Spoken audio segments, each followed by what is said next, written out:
Whoa! I have to push 2 more buttons. Okay, go. Welcome back, ladies and gentlemen, boys and girls, angels and demons and monsters and serpents. This is Brothers of the Serpent Podcast, and we are coming to you live from the 10 by 10 by 10 Tangent Cube of Science, where we are, as always, nestled amongst the dusty bones of an ancient seabed high atop the Edwards Plateau. We were actually we were looking at those ancient bones this past weekend. We went camping. Oh, yes. That's right. Yes. He's he doesn't even remember. Too many beers. What did we do this weekend? Yeah. That's So right. We went camping. It was Kyle's son's birthday, Soul's birthday, and we went camping on this place. We've talked about it on the show before. We went camping in this like really remote property where there are a lot of exceptional fossil formations. There's a whole like shelf of ancient coral sticking out of one of the hillsides. It's absolutely amazing. It's all crystallized. So yeah, you guys went arrowhead hunting and you did some sifting. Yep. I found a couple of good ones. Yeah. Yeah. There was this one site next to the river where years ago when we were working at that place, I was noticing burn rock there. And then one time I'm walking and I'm seeing flint chips. And we would find arrowheads there from time to time. We'd look around. And I got the idea to bring the blower down there because it's covered in leaves. Leaf blower, yeah. So we did this last year and I'm like blowing the leaves out of the way and I found a piece of a bird point. So like a bird point is that's right. You showed tiny that to me. little, Yeah. tiny little Recent arrowhead. One. Yeah. Maybe an actual arrowhead. 1500 years old or something. But it's like they're not at all sites. So like this is when I saw that I was just like, dude, there's bird points here because there's usually in places where I've found bird points, I've found a bunch of them. Campsites like that. So this time, once again, we're like, let's take the blower down there. And we blew off the side of the road and we were all walking and I see another one. And this one is like almost whole. It's missing one tiny piece of the ear on one side. And I didn't pick it up. And I brought like all the boys over there and I'm like, look in this area. Yeah. And don't pick anything up. Yeah. And each one of them got a chance to actually like find it, see it, where it was. Right. Okay. So that was really cool. We're just trying to teach them how to spot it, how to spot them, and Yeah. how to look for the signs, how to look for the flint flakes and the burn rock and all that stuff. So it was great. It was a lot of fun. Yeah. So Professor Shy was here. He comes and brings his boys, and we also did an episode with him, which I'll be publishing in the next week or so. So you guys can look forward to that. Yeah. Yep. But now it's become like a tradition. On the New Year's, he comes out with his boys and for Kyle's son's birthday, and then they go camping at this property, and we spend a couple of days out there roughing it and drinking beers and looking for stuff. Yeah, smelling salts. Hold on. Are you suggesting that we're red? I think that might be the camera. He's not red in that camera. I'm kind of red though. Maybe. I don't know. Did mine work? This camera is just, look at how red. It does work. Yeah, I made sure I was looking. Yeah. Ooh. Let me take down the... Which one of these buttons? Let's see. One. Okay, that's me. That's you. That's We're the both double. messing with the video switcher. There we go. Okay. I can take down the saturation on this sucker. Let me see here. I turned it up for Laura because when she was in here last time, she was like, oh my gosh, I look so pasty. It's like, all right. I'll turn up the same. Me and Russ look red. Let's see here. Oh, yeah. Now he's going to mess with it on stream. Dude, it's going to work. It's going to be great. Filters right here. Filters. Color correction. Let's see. Oh, there you go. That's a little better. Okay. He's saying we're not red. Lies.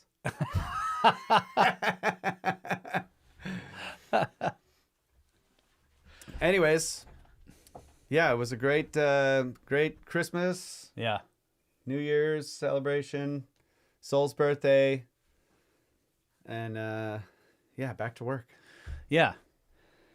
Yeah, for me, December was like 2 weeks of work. Went to Egypt with Ben, so it's like, it's work, but it's also amazing. Yeah. But the Egypt trips are tough. Like every day, you're up, you're doing stuff all day, you're in the bus, you're hiking the sites, you're back in the bus, you're back, and it's like people are like, oh my God, listen to him complain. I'm not complaining. I'm just saying it wears you out because you visit a ton. We go to a ton of sites, and it's a lot of stuff.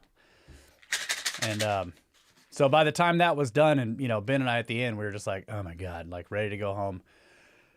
Got home and I had 2 weeks vacation, and I just vegged out, which was fantastic. It was good. End of year that's become my tradition. We get 2 weeks vacation from the vineyard. And so I'm like, put it at the end of the year. I'll take 2 weeks vacation, put it right at the end of the year so that it combines with New Year's and Christmas. Yeah. And it like stacks up to almost 3 weeks. It's great. Genius. Yeah. So what else? I do want to, a lot of people have been asking about Marty. We are going to go visit him. Again, I don't have any specific updates. I do think he's doing better. As far as I know, he's definitely not up to coming back on a podcast for sure, but I think that he's doing better somewhat. And we're going to go visit him, and then we'll have more to tell you guys. But a lot of you have been asking, when's Marty coming back on? How's he doing? He's recovering, but it's a slow process. And, I've heard from some people that like this can take years, but the recovery will happen. It just can take a long, long time. His whole body and his brain and everything stopped working for like 20 minutes or something like this. And that can everything has to reboot, and it takes a long time. All these organic processing systems have to reconnect with each other and learn how to work together again.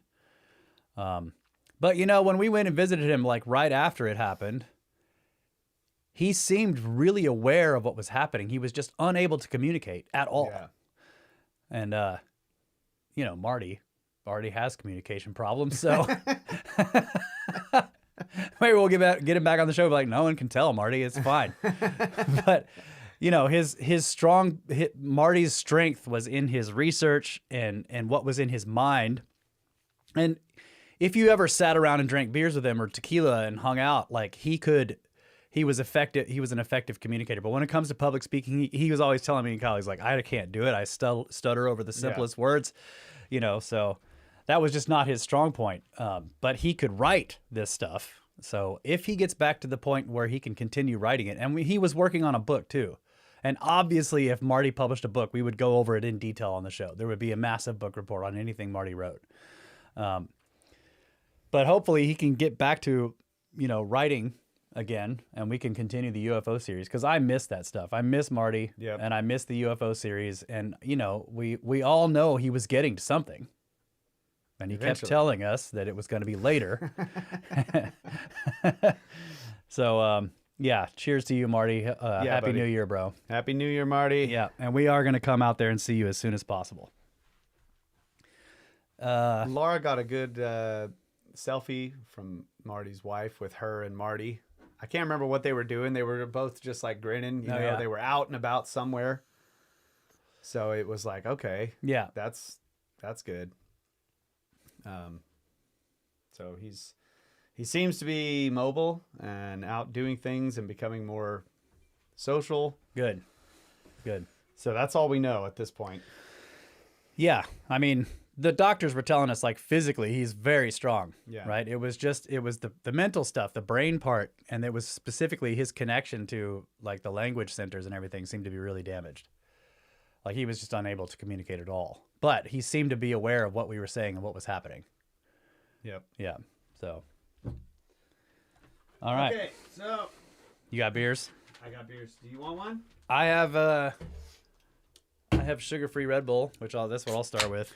Cheers, everybody. Cheers. Happy New Year. 2028. Okay. So I got an update on the music. Oh, yeah. I am currently pushing to release an album before I leave to Egypt. In March. Yes. The 1st of March. Actually, we'll probably leave on the 27th or the 26th or something of February, which means I only have 6 weeks. And I was really crunching the numbers today, and I'm like, I'm afraid my goal is not going to happen because that's a lot of work for just a few weekends because I have to go to Houston. I don't know. So, but the main thing is I've been making this big push since we got back from Peru to produce an album. It's a solo album. I'll be releasing it under my name. It's a bunch of stuff you guys have all heard in the bumper music and some other stuff you've never heard. But I absolutely love it. It's called Lost in the Telling. And one way or another, I'll put it on the Patreon of both, probably the SnakeBros Patreon and the Dynasty one, for people who support us. Yeah, good. For both ones.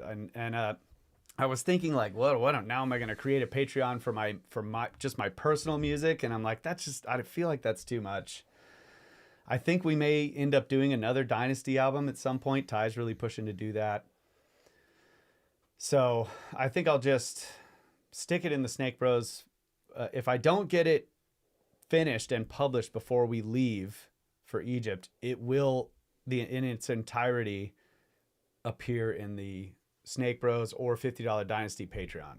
I think I'll just put it in both. Because everybody's been supporting us for a long time. I know you guys have been wanting us to put all the bumper music on there, and I'm like, it's not done. Well, I'm finishing bumper music. Now, not the oldest stuff, so I'm fine with like putting up the really old bumper slivers in there, but the newer bumper music, I'm like, those are actual songs that I've been continually working on for 3 years. And so yeah, it's gonna be great. I went and tracked all the drums over at my buddy's place, Nick's studio, on his Wonder Bar board, and it's freaking epic. Sounds so good. It's like super easy to mix. And I got Ty doing a couple of things. Tyrell Rolling Stone doing a couple of solos. Dozer Dan is the bass player for the whole album, except I got GMA on one song doing the upright bass. So it's got a bunch of different stuff on it. It's gonna be great. I'm really stoked about it. So hopefully I can get it published before I leave, but I don't know. We'll see. All right. So that's the update on that. Laura posted a picture of me and her in a studio on Instagram, and she was like, "Love this new album." And people are like, "What?" Yeah. Then I get people. I haven't said anything about. Yeah, that's right. Chris on the Discord's like, "Thanks a lot, Russ, for telling me what was going on. Thanks." I'm like, whoa. I don't know what's going on either. Well, I posted 3 new songs in the Dynasty Patreon and didn't say anything on the podcast or in the Discord. But when we were looking at, because we are talking about making another Dynasty album, and we have these old, unreleased, pretty well recorded songs, and I'm like, well, I could remix these, I could redo the vocals, whatever, a couple of things. And so I had pulled them off this old hard drive, and I was like, you know what? I'm throwing these in the Dynasty Patreon. So that's what she was actually about. Yeah. I'm joking. I'm just trying to confuse everyone. Yeah. Also, Chris, I'm joking. I know you didn't attack me, but it was funny when I first attacked you. Yeah. When I first read it, I was like, oh man, I'm getting called out. Egypt Jam Sessions, dude. I have one track that I was like, man, should I put this in there? It's me and Yusuf in a hotel room. Just me playing slide and him playing the oud. Yeah. And I was thinking like, dude, this would be kind of a cool, weird intro or outro to the album. I don't know. I'm not sure what I'm gonna do, but I'd love to get it in there somewhere. Yusuf is stoked about like making an actual studio. So he's got property now. Like, I mean, aside from his family stuff that he already had, right? He took us to see it. It's, dude, it's an empty lot. Yeah. Well, it's got an really old building on it, but it's massive. Yeah. Like property. Yeah. A couple of acres at least. So it was cool, and you could see like his vision for the place, and he's like, over here will be, my building with the studio, and then we will have water right here, and then it was really cool, and we were just like, yes, this is amazing. So we've long talked about recording something with Yusuf, with Ben as well, and getting him set up over there properly to to do some where recording. we can actually do some because we jam on the sessions. tours, but it's all outside, impromptu, like spur of the moment stuff, and but it would be cool if we also had a place. How am I going to get over there with a piano?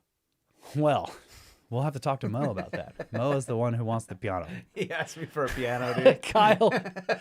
Kyle brought Yusuf a beautiful acoustic electric guitar and gifted it to him at one of the sort of special dinners we had on one of the tours, like gave it to him. And Yusuf opens it up and we're all just like, oh my God, look at this. And so then Mo is like, Kyle, I have always wanted a piano. Like, big one. Like, grand piano. Yeah. Like big one. He's like, I don't play, but I would like to learn. So yeah, we got to bring Mo a piano. Yep. That's going to be tough. I'll bring it one string and peg at a time. One key at a time. Yeah, what else? So excited about the music front. We'll see what happens. And then winery's getting closer. Yep. Still, it's slow. I took some cool drone footage today. I wish I could show you guys. We kind of had some downtime for a little while. But I think it's about to rev back up again. And I'm probably all the contractors will show up and start doing the last of it right when we leave for Egypt. Probably. Yep. That's right. That's exactly what's going to happen. So, well, let's space weather news. Shit. I forgot to open that part. That's the one. This is my favorite part. That's the one thing I forgot to do. I was in here early. Whoa. I was in here early. Okay. That totally doesn't work. It's going to happen. It will happen. You know more updates? You don't have any more updates? Come on. You got to have something. You got to have something. All right, here we go. Nope. Dang it. Zero mistakes, folks, here at the SnakeBros Institute for Advanced Coprolite Studies. There it is. There it is. Space weather news from spaceweather.com. What is up in space? Don't expect a flare today. Wow, that's boring. Today's sun has plenty of sunspots, 6 sunspot groups in total. However, they all have stable magnetic fields, unlikely to explode. Strong flares are not expected on January 6th. But there is a superior conjunction of Venus and Mars that you totally can't see. You may not be able to see them, but Venus and Mars are easy to find. Just point at the sun. Today, the two planets are clustered to within a degree of the solar disk. Shown here in so they have an image, in a coronagraph image from the early hours. Both Mars and Venus are on the far side of the sun. Astronomers call this kind of alignment a superior solar conjunction. Simultaneous superior conjunctions of these two planets happen about once every 6 years, so it's rare but not very rare.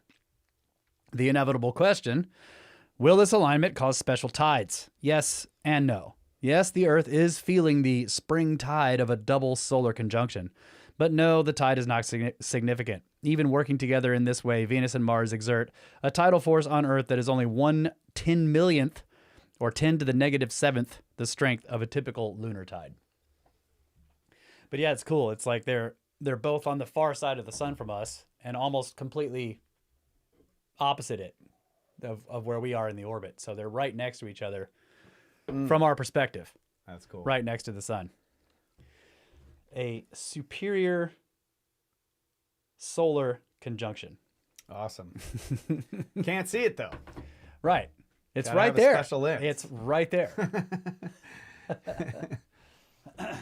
Gotta have a special lens. Yeah. Hey, Jack Tar 79. Oh, this is the $1 million question. $10. He says, "Hey Kyle, will the old Horns bumper song you alternately titled Horizon and Solemn be released in the full version? Happy New Year to your whole family." Well, Happy New Year to you, buddy. Thank you. And no. Oh gosh, what was it? Jason in the Discord was like, "Are you gonna name the songs like the names like Fancy Horns or whatever. Oh, like yeah, people Fancy in the Horns, Discord calls. I can't remember what it was. So the funny thing is, yes, that song will be on there, but it will neither be titled Horizon or Solemn. That's right, yeah. Just to make sure that everyone is thoroughly confused. Change the name again. I forgot that it had the other name Solemn, too. It's called In the Night. So, once the lyrics were complete, then I was like, searching for an actual... Yeah. So Horizon was one possible name when I wrote the lyrics, and then I ended up changing it to In the Night. Yeah. What was the name of it's yes, Soulless now. What was the name of it before that? I can't remember. Yeah. He does this all the time. I mean, we'll be getting like per session, we're getting ready to publish, and he's like, you know what? This song now has a totally different name. Yeah, I changed and we've it all right been calling it this same name for years. What was it called? Yeah, we still call it Island. Island. Yeah. Yeah. Yeah. You know why it happens? Because Ty's like, I don't like that name. Oh. What? That always happens. And I'm like, well, so then I ended up changing it. Don't listen to that guy. I know. I mean, after 20 years, you should know. He didn't like Horizon either, so I changed it. He doesn't even have any... What? This is your album. I didn't know that at the time. I eventually chose to go strike out on my own because I'm like getting nothing other than criticism back. I'm like, hey, here's some songs. Can you like record stuff to it? And it was like nothing was happening. Yeah. So I eventually was just like, you know what? I'm just gonna go for it. Okay. Yeah. So, well, I'm it's glad. Almost done. I'm glad you. Yeah. It's almost done. Yeah, because you just go and you knock it out. And you don't have to. Yeah. You don't have to schedule with anybody else. You don't have to worry about it. In the horizon of the solemn solstice. Yeah. There you go. Yeah. Okay, so we have tons of emails. We're still catching up from 2024. Brothers of the Serpent at gmail.com. You can always email us with... We're in 24. I know. Jesus. It's already 2028. Yeah. In the beginning of the podcast we recorded with Matt, I'm like, welcome to 2027. So now they've been giving me shit. Yeah, every time it comes up. I'm like, wow, it's 2029 already, Russ.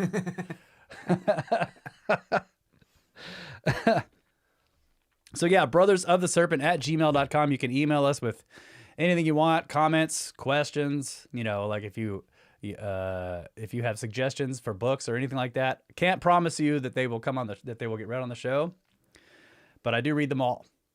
I do. I don't read any of them. Try not to write a book. This is another suggestion. Don't actually author a book in the email. Some people do it. I can actually physically feel the email hitting my phone when it arrives. What the heck is this trash doing? What is that doing up there? Okay, first email of the show. Let's see. This is called Craving More Brain Expansion. This is from Robin from Sweden.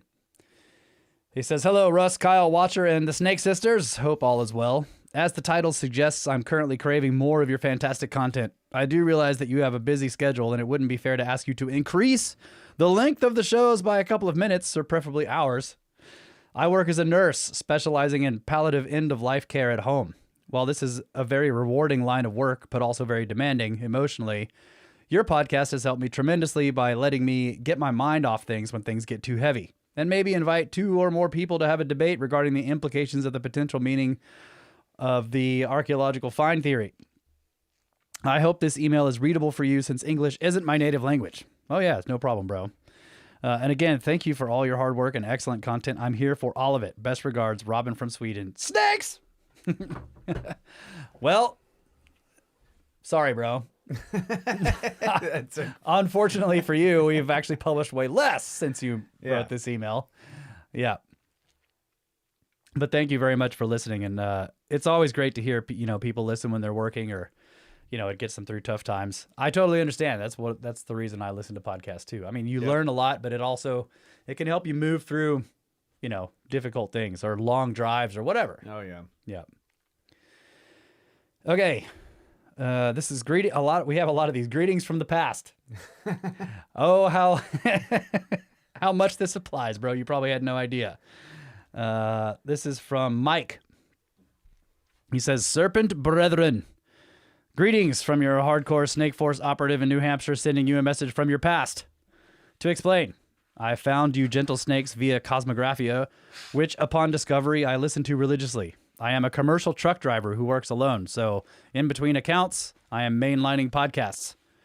And by podcasts, I previously meant Cosmo, and after its conclusion, I wandered aimlessly about the world until I decided to give your podcast a go.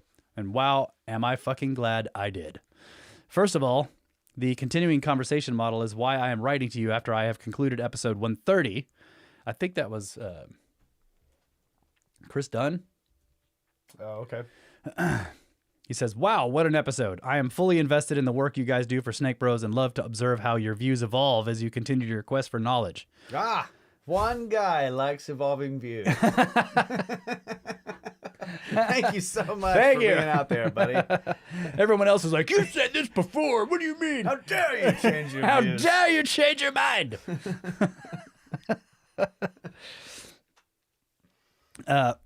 Where was I here? Okay, yeah. I currently knock down 1 to 3 episodes per day, depending on work responsibilities, and I dread the day that I am caught up.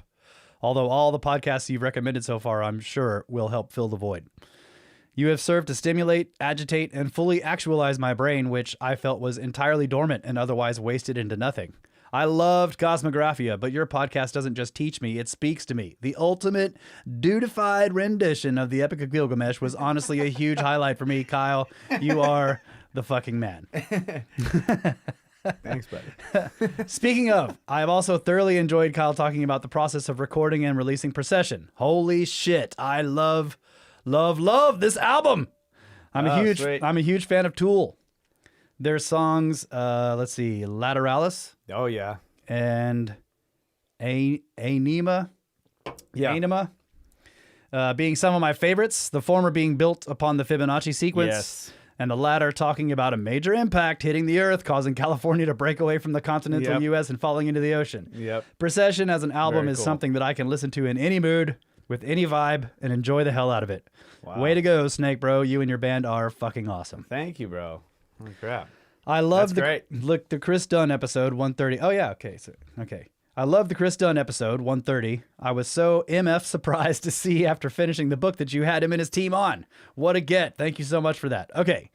Gonna cut it now before I start getting long-winded. Probably won't be my last email, but thank you so much for the incredible work you do, the commitment to your podcast, and the genuine way in which you execute it. You guys are literally with me every single day, 5 days a week, hours and hours a day. Maybe if Contact at the Cabin or similar projects are still going on, I'll have to get out and see these things for myself. This Adamu is getting back to work. Snakes! From Mike. Sweet. Thank you, buddy. Yeah, man. Really appreciate that. Yeah, we've been talking to Darren a little bit. Yeah, we did have a conversation with Darren the other day. And thinking about throwing something together again. Maybe, we don't have any solid plans, but it would be great to go out and do a Scablands tour, or even just going up to Utah or Pagosa. I would love to do Pagosa again. That was such an excellent trip. Great, dude. Yeah. I loved the whole model of Mesa that. Verde. Like 3 different groups. Yeah.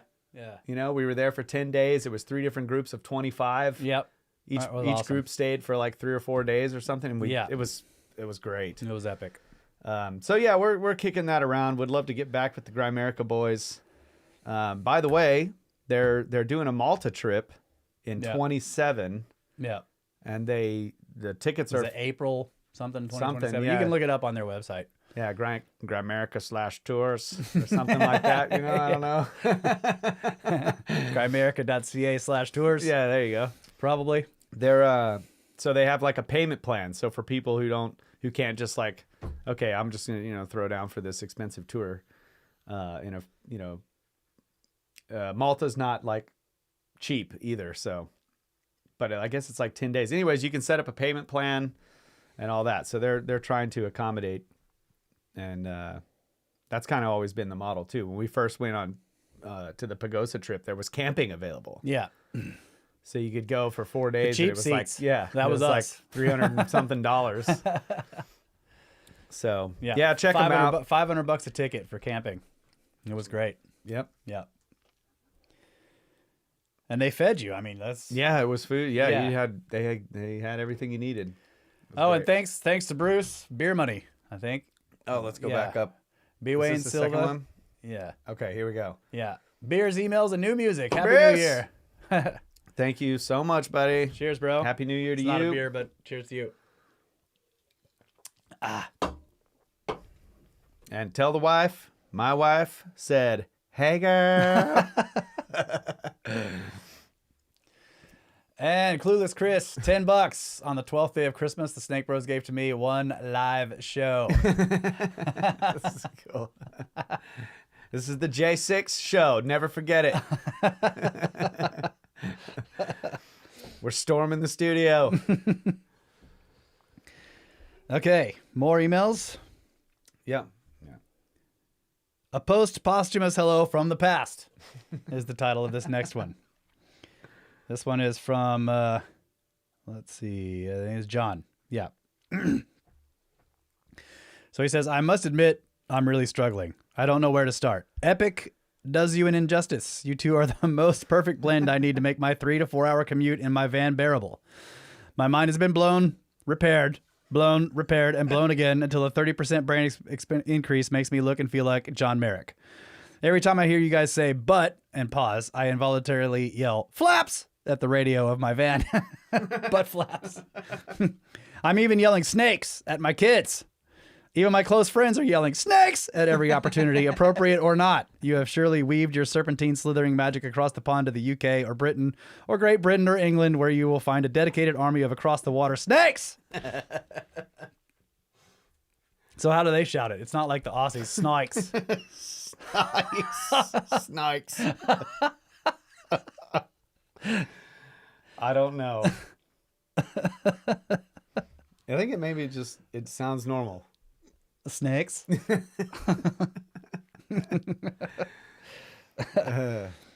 Okay, so he says, I didn't break any rules. It's January 6th, people. What the heck? I broke no rules. Anyways, I'm just looking up at my computer monitor and it says J6. Yeah, it does. Right there. Yeah. Jeez. I don't even know what you're talking about anyway. No idea what you even meant by that. yeah. It's classic Kyle. This is what he does. Skate right up to the edge and be like, what are you even talking about? I don't even know. I don't even know what comment you're referring to, actually. Okay. Sorry. No, it's okay. Where was I at? Okay. Yeah. Army of dedicated army across the water snakes. He says, I have so many questions, but seriously, I have no idea where to start. So I think we need a large fireside session on a Straight to Pyramids tour. I'm writing this posthumously as I'm still only up to episode 91. Ah, yes. First question. What fucking lighters do you dudes use for your smokes? Because they always seem to work on the first strike, and I'm always listening to you with sore thumbs. Please share. Yeah, so back, he's listening to the old episodes where we were smoking, just right in the mic. Let me tell you something. Yeah. Gosh, those were the days. Yeah. But it resulted in a stinky studio. Oh my God, it was horrible. Yeah. You brought one of the string players over Oh yeah. for procession to like do some practice in the studio, and the guy was like, I'm never coming back Yeah. here. I don't actually want to bring my I don't want to bring my cello beautiful in instrument into this studio because it reeks in here. But anyway, this guy is upset because his lighter doesn't work. Well, you have to not be in cold, wet England. Oh yeah, that's a big problem. Get Yeah. a Bic though and rip the child safety thing. That's off of right. it, Yeah, and it tear the really child helps. safety thing off. And make of it. sure there's no lint in it. Yeah, you're probably wearing like real linen pants or something over there. You know, and they're just dumping lint down in the lighter hole. Yes. You got to keep that sucker clean, bro. Get a Zippo. Yeah. I don't know.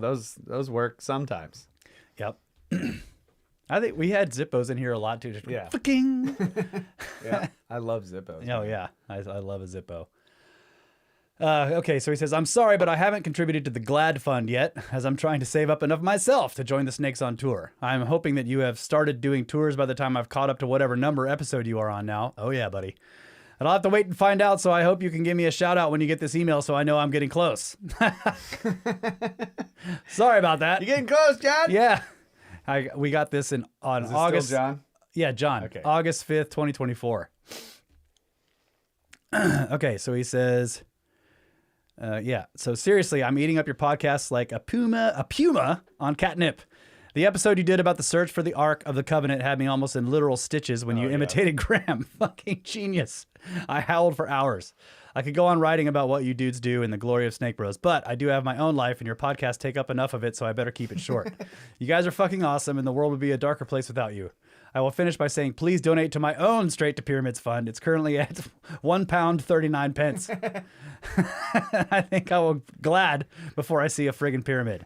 A final request, and you may have done this already as I'm so far in the past, but I love dowsing or divining and get good solid results. Have you done an episode on the mystery and magic of it? Wow. If not, please do so. I'd love to hear your thoughts on the relation between something deep underground and two brass rods held in your hand. I believe it's the same mystery that surrounds the consciousness of the double slit experiment, but what do I know? I'm barely even the shadow of a snake. I do sincerely hope snakes from all around the world will meet at some point in Egypt at your commanding hiss. Please hiss soon. Hi ones, all around. Big love from John. Oh, P.S. I'm currently on holiday with my family in Carnac in France, and we overlook the stone lines and my morning vibration resonance work is making my sinuses tickle. Pure bliss. This is the last time, I swear. You guys are fucking awesome. Snakes. Thank you, buddy. Really appreciate that. Yeah, you got all kinds of stuff around here. Why are you complaining about pyramids? Yeah. I mean, yeah, I understand. Yeah. They are giant triangles made of stone. Right. But you got, you got stone circles and like cool cathedrals stuff. And old Templar stuff to look into. Yeah. Yeah. Yeah, over here we're lucky to find a building that's 200 years old. And we're like, oh my God, this thing is ancient. Yeah. We got some midden piles, though. We do have midden, yeah. Yep. All right. What? Where are we at on time? 42 minutes. Okay, let's take a break because I am definitely starting to sweat. We're going to have to turn the AC on. Just turn it on. Big a deal. Whatever. People can listen to the crickets of the crickets of the new AC that's now the old AC. I can turn the gate on too if you want. I'll just turn the gate on. That feels amazing. Cool air. I don't like the sound gates. I like it to be open, but we're using the sound gates. Okay. Okay. Next email. This is called Inextinguishable Fires. This is from Sir Claps-A-Lot, a.k.a. SnakeBro Joe, a hospitaler knight from the Discord. Oh, yeah. Yeah. Says, hello, Sermon Bros. Sir Claps-A-Lot here with something pretty snaky. I remember hearing you guys talk in an earlier episode about inextinguishable fires. And that story has always stayed with me. Yeah, I think they were called... something lamps. Lamps, yeah. I love lamp. I love lamp. Yeah, the word just left my head right when I started to think about it. Ever burning lamps. Yeah, ever burning lamps. That's it. Yeah. So he says, currently I'm reading a book called The 3 Books of Occult Philosophy by Heinrich Cornelius Agrippa, or otherwise known simply as Cornelius Agrippa. Book 1 of the series is called The Philosophy of Natural Magic, and in chapter 9, he talks about the inextinguishable fire. And here is the quote.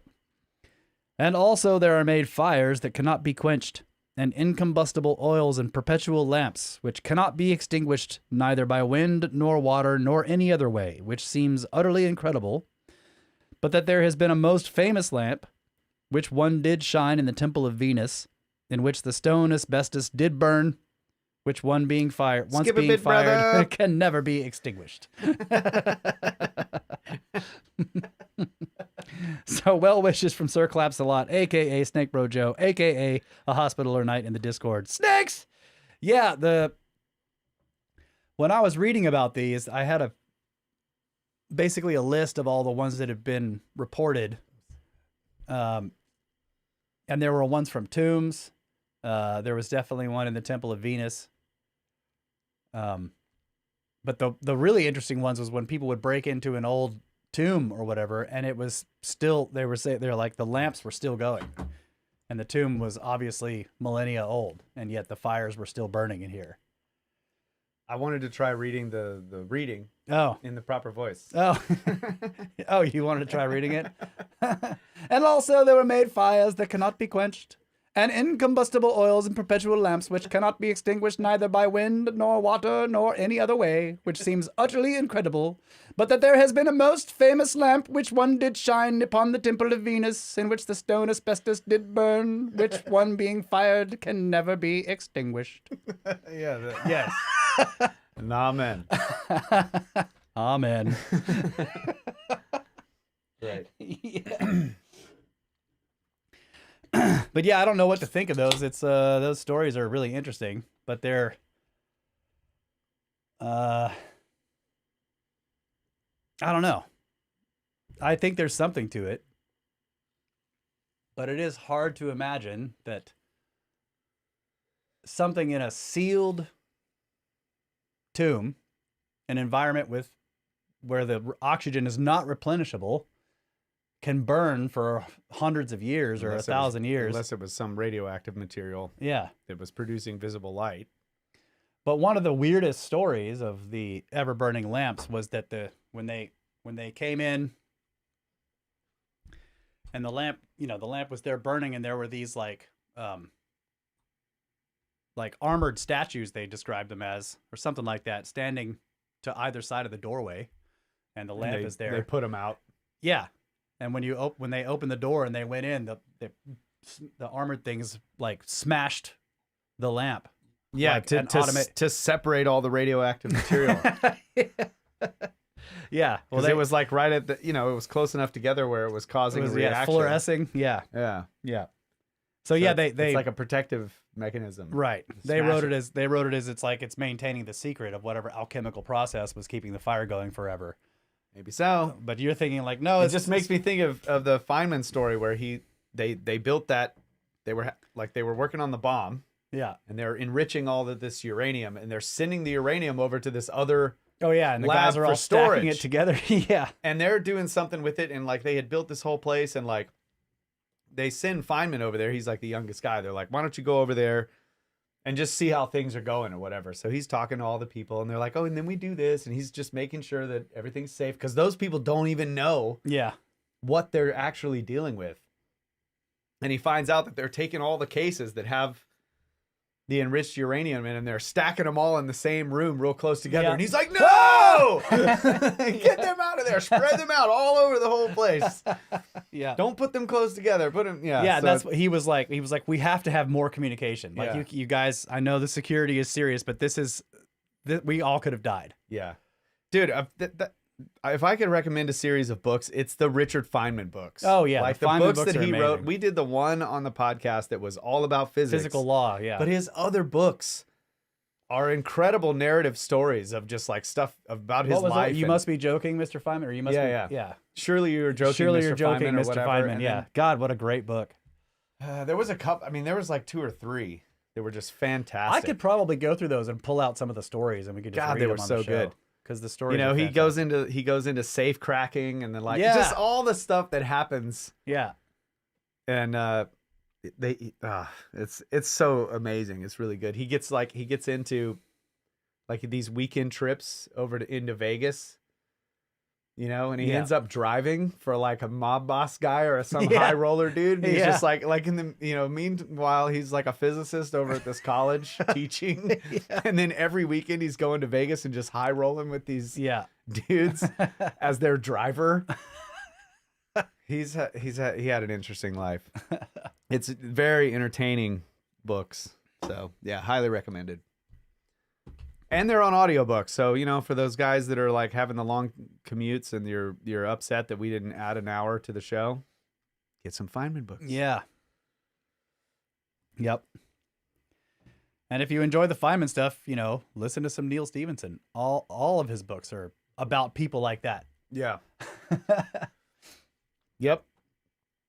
We still quote those Neil Stephenson books all the time. Okay, Scully Fox, $20. Thank you very much. Brothers, So good to hear, y'all.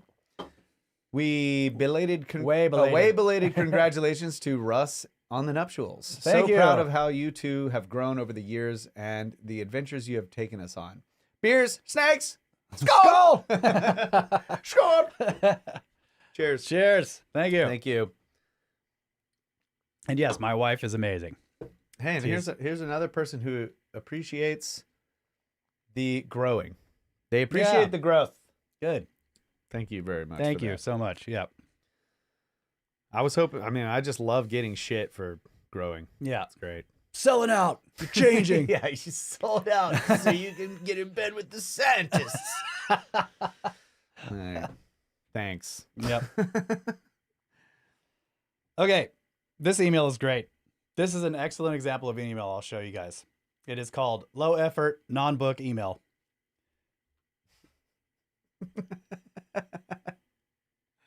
Thumbs up. That's a great End of email. Says sincerely. End of email. Low effort non-book. Thank you very much. Thank you. From the Rusty Link.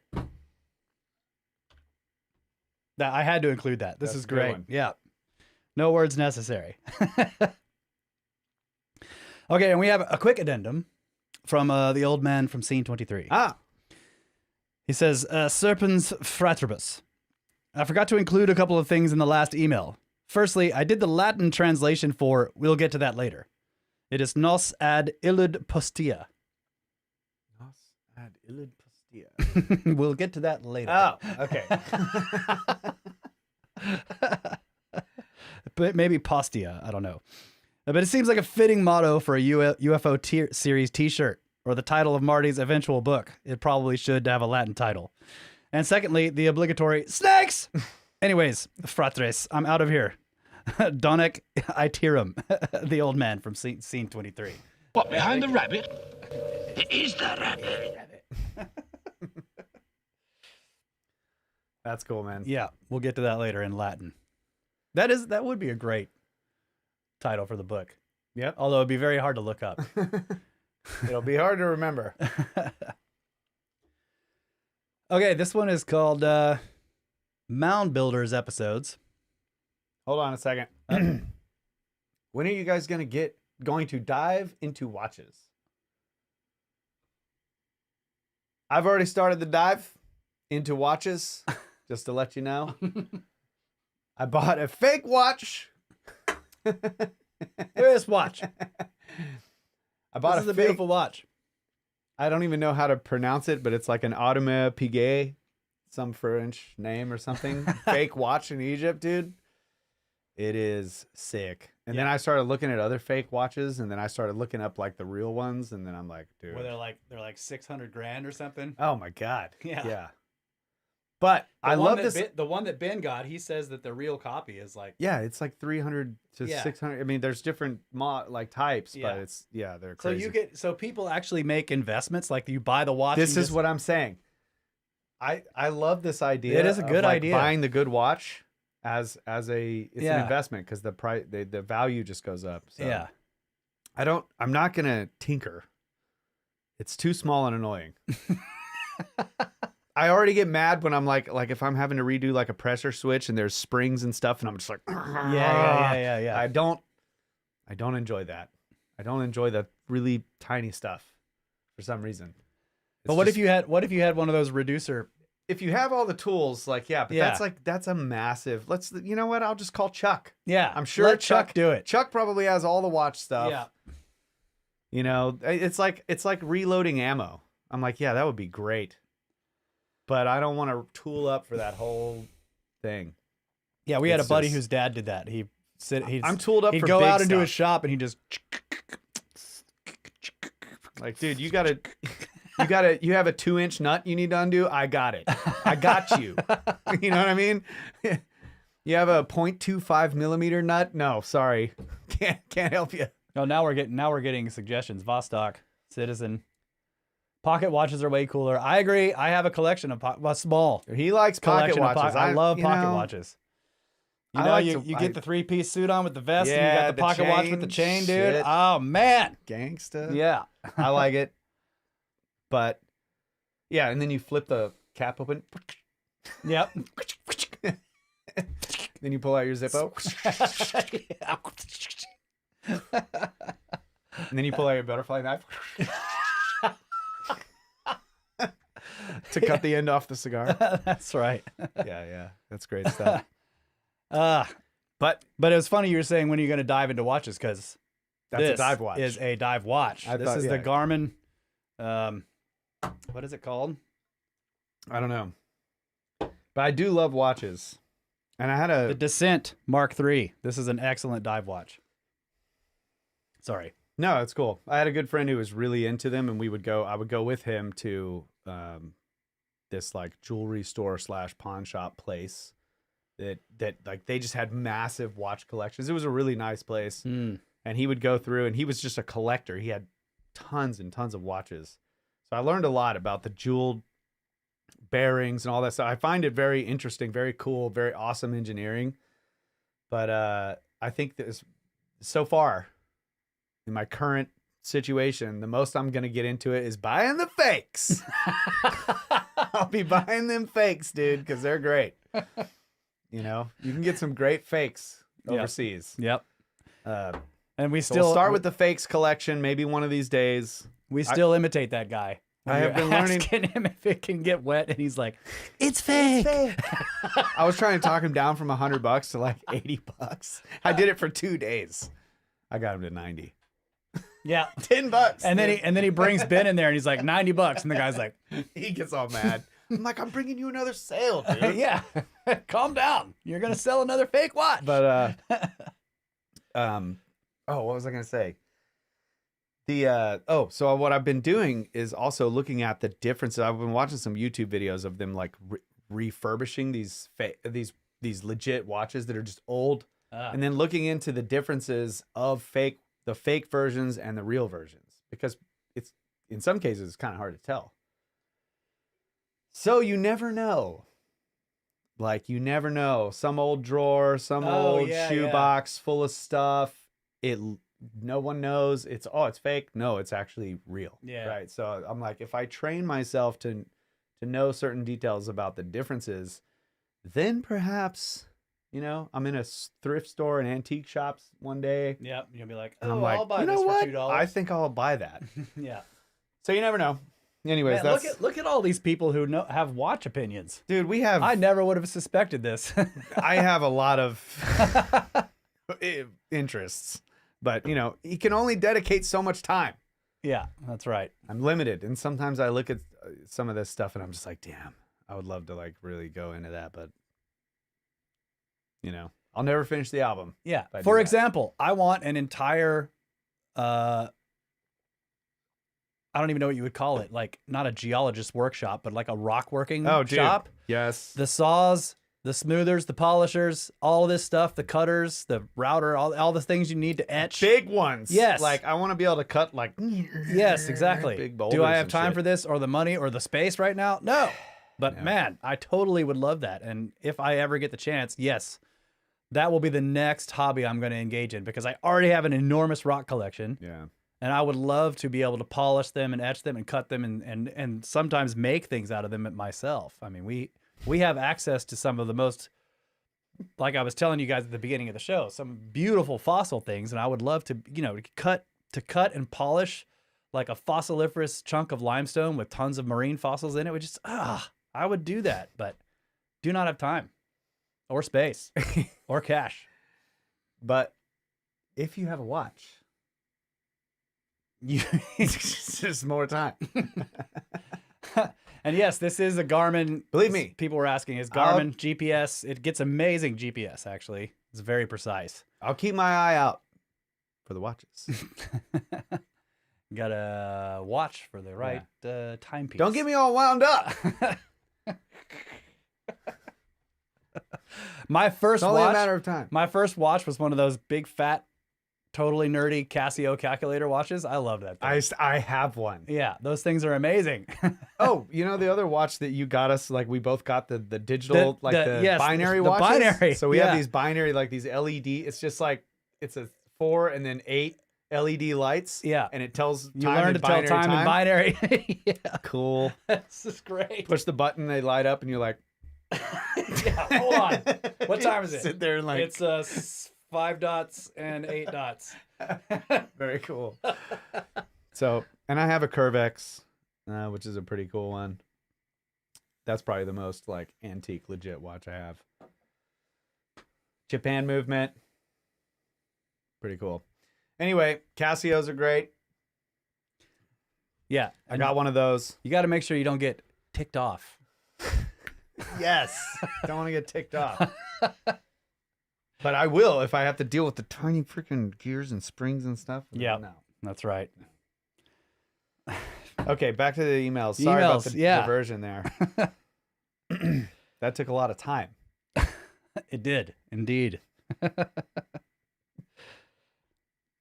Okay, is this one I read? Okay, no, I haven't read this one. Mound Builders episodes from Philip. It says, Greetings, gents. My name is Philip, and I am an independent explorer, researcher, and curious spirit who has been diving into sharing on the North American mound building cultures for a little over a year. I sent this to you as I'm listening to the first of your Matthew Shy episodes on mound builders. I should have read this the other day when Matt was here. I have spoken with academics in the subject, and I always ask why the Palisades went up at Cahokia, Etowah, and other sites around the 12th century just by chance. I think he's making a great point. The Mississippians being the culture I seem to keep coming back to, given that I have a major site in my city, it made me question the correlation, especially given the popularity of the pre-Columbian contact theory that seems to be popping up. Have you all ever considered why the Palisades would be going up at the same time all around the continent? Like all of these sites seem to have built protective walls right around the same time. Oh, that's the pre-Columbian contact. Yeah, especially since the official narrative is that conflict within these cities was not large scale. Unless I'm wrong about that. No, he's right. I mean, that's usually what's taught, that it was. But there's gonna be word of mouth. They have runners. They're gonna have trade. So the word gets. It's like the first. Yes, but his point is that the official narrative is like they weren't fighting each other. So he's like, well, why did everybody suddenly build walls? You're right. They would communicate with each other. But if, we're always told like, oh, they were peaceful. There's no sign of warfare in this settlement. And he's like, and yet right in the 12th century, all of these large sites in the Mississippi and the woodlands area, they suddenly put up all these big walls. And this is like 12th century. So what happened? Was it another like marauding tribe, or was it the Vikings or something, That's cool. Yeah. So yeah, I thought this was a really good point. Have you ever considered why the Palisades would be going up all at the same time around the continent, especially since the official narrative is that conflict within these cities was not large scale? Anyway, I'm an enjoyer of your show, and I am enjoying this series so far. As the mound builders looked to the Milky Way to return their immortal souls, I think of the Hermetica, in which Hermes describes the Milky Way as the seed ground for souls. And I thank you for bringing this to light. From Philip. Yeah, man. I mean, that's a great point. We've long talked about this, that it's very difficult to discern the history, like especially a detailed history, like the kind that we're used to from old world countries, because we have written records. And even those are suspect, but you have written records with dates and everything. And with the Native American stuff, it's either oral or it's purely archaeological. You're digging it up and you're like, oh, look, here's a layer of ash over the entire site. So the place must have burned down. Why did it burn down? Was it attacked? Was it a lightning strike? Was it a wildfire? So you're like, if it's a wildfire, you have to go out in the woods and dig and see if you find any layers of ash, or check trees. If there are any that old, probably not. If you can find an old tree and cut it down, or take a core sample and you're like, oh yeah, the tree has a burn layer right at this same time period that we find the ash layer in this city. So then you could be like, well, it's probably a wildfire. Maybe. Yeah. But if you set a city on fire, it may set the woods on fire, and then you have a wildfire because of a war. Right. So it's like piecing together a detailed story of what's going on. But I do think it's a good point. Like, why did they all build walls right around the same time? in these like otherwise seemingly mostly peaceful settlements. It's making me think also about the mounds themselves.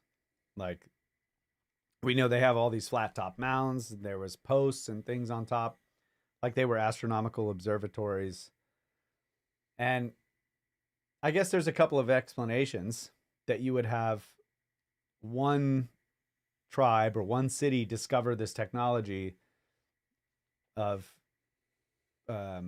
astronomy, and they start measuring it, they start keeping track of it, and then they spread the knowledge around. But just the idea that the knowledge being spread around about astronomy is going to make everybody else build these massive earthen mounds all over the place and start doing their own checking alignments and all this kind of stuff is kind of weird. And so maybe it makes a little bit more sense that something crazy happened in the heavens. Yes, it made everybody respond. And made everyone started like building stuff so that they could check and look and, you know. Yeah.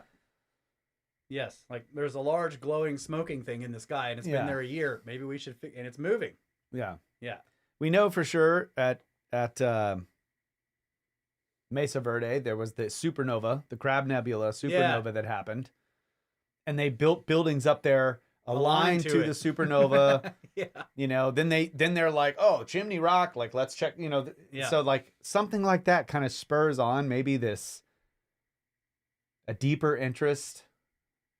Or some, like we have to build a monument to that heavenly thing or whatever, which could lead to it. I don't know. That's cool. Especially, and we've discussed this before, but especially when you like try to like pull yourself out of the modern idea of what the heavens are, that they're very distant, you know, balls of fusion, and like put yourself in the mindset of like, you don't know what that stuff is.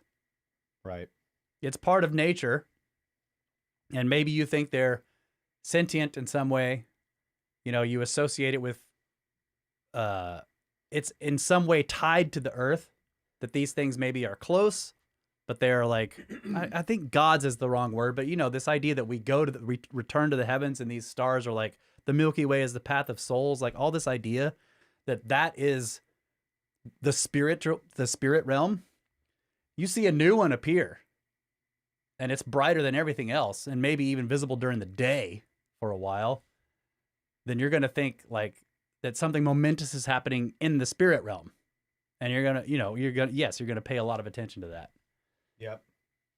Or it maybe you're an ancestor culture and you think our ancestors are trying to tell us something. Right. You know. But for us now, we're just like, yeah, that happened actually like thousands of years ago. Like, and it's like, it doesn't really matter. Like you ruined the mystery by solving the mystery. No, but I love that actually. Yeah. I mean, it's like, the imagining what the ancients thought of these things and how they may have related to them is really interesting. But I think the facts are even more interesting. Yeah, I agree. I'm just saying like like today we all turn our telescopes to look at it, but nobody builds entire buildings aligned to a supernova. That's sad. Yeah. Because we know what it is, right? At least in theory. Like no one has ever gone and looked at it. But yeah, like, okay, we got this thermonuclear thing. We understand, like in theory understand all the processes. A supernova takes place. You know that it actually happened thousands of years ago. You're looking at the past. It isn't the spirit of your ancestor or like a new god being born or anything like that. It could be. I mean, it could be. Yes. Yeah. You know what I'm saying? But that's what I'm saying. The modern we don't really view, know actually. Right. The modern view is like, we got this figured out. This has to do with fundamental physics. It isn't spiritual in any way, and in fact is barely connected to us at all, except for like now we're getting the light. So that the only thing that connects us to it is information in the form of frequency. Right. There is a shockwave from that nebula, the one that went off in 1000 AD or whatever, the Crab Nebula. It still hasn't gotten here yet, but those hard particles will eventually arrive. They're just going to take a long time because they don't travel the speed of light.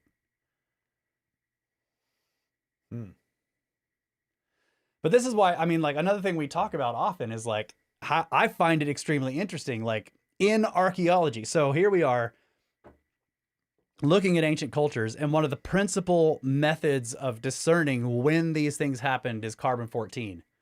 Carbon-14 is here because of those supernova, Yes. right? And so we're like, oh yeah, that shit it's just distant physical processes, and you're like, well, when did this actually happen? Yes, you know what? You're using ancestor spirits in a sense. C14 coming from ancient supernovas that has gotten embedded into the life cycle of Earth.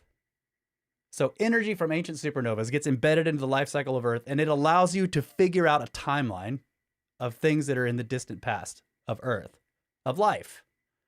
So yeah, it is all connected in this way. Yes. Tune in to episode 3. Stellar nucleosynthesis and something or other, or whatever it was called. That's right. That was a great episode. Yeah, dude. You mean, you brought this up recently about how, like, what if they are sentient? You know, what if these stars are sentient?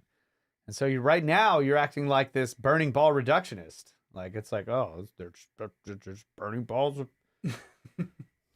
you know, Me? a fusion. Yeah, you're just saying that. I'm saying this is the modern conception. Yeah, I know. Yeah. I'm just giving you shit. Yeah, they're just burning balls of physical fire way out there. It doesn't really totally matter. Understand that. Totally, everything is completely. That's why I kept saying, in theory, this is completely understood. This is the modern concept. But you know what? I do think that, like, even if they are gigantic gravity-controlled balls of thermonuclear fire, why couldn't it be sentient? It has extremely complex magnetic fields in it. It's a very dynamic system with tons of energy. You have everything you need for plenty of electricity, and magnetism, all that stuff. You can have neural networks. And then there's like, what was Niven's whole thing? There were the strings of, there was like these fibers of some particle. There was muon particles. Tachyons. Yeah. That made basically the essentially the brain of some entity that could only live, and it needed the heat of very hot stars. Like it could, when the star was dying, it was just like all tired. Yeah, sluggish. Yeah. And then it was like, I'm going to have to make the trek. And then it would leave the star and go into empty space and just go into shutdown mode. Hibernate. And it would like shut everything down. There'd be like a couple of little neurons that were just barely firing so that it could just maybe make some adjustments or notice some things around it. Yep. Eventually it would get into another young star and be like, woohoo! Yeah, woo! It's party mode. Yeah. Yep.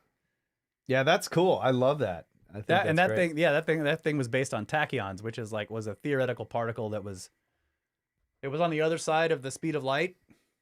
Oh, okay. Like the speed of light barrier. There was this idea that like that line goes up, you know, the energy problem goes way up right in front of the speed of light barrier. But on the other side, it's the same, it comes back down. So tachyons may be over there, and you can't cross the barrier in either direction. Right. Yeah. So tachyons would be a faster than light particle that were always faster than light. Cannot slow down below the speed of light. Yeah. Yeah. See, that's like, is that a theoretical thing that there are particles that go faster than light that can't slow down? I don't think they're in favor anymore. Because there was a recent story about something that they found out, oh, this thing travels faster than the speed of light. I just saw it. I should have saved it. As far as I know, tachyons went out of favor a while back, but do the next email. Let me look up this story. Next email from Prehistoric Megafauna. This is called the Hathor Connection. Greetings, snake fathers, mothers, and snakelings. I have entered through the Rogan Carlson pipeline and have binged all your collective YouTube content. Music to my serpent ears. While searching for all your extra content, I have slithered upon your bonus swapcasts. An interesting connection made from your Danny Jones appearance brought me to other Danny Jones guests. Adjacent SnakeBro Gnostic informant reveals his profile is a sigil of the ancient snake god.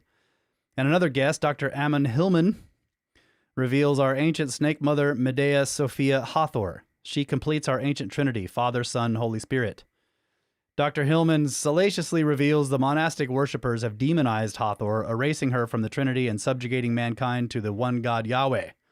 Marty Garza's UFO series illuminates our storyline's cosmic synchronicities, tying together cosmic events, cultural influence, and raising questions of humanity's purpose. Cosmographia, Brothers of the Serpent, and ancient SnakeBros seem to commonly pursue enlightening knowledge and bountiful harvest.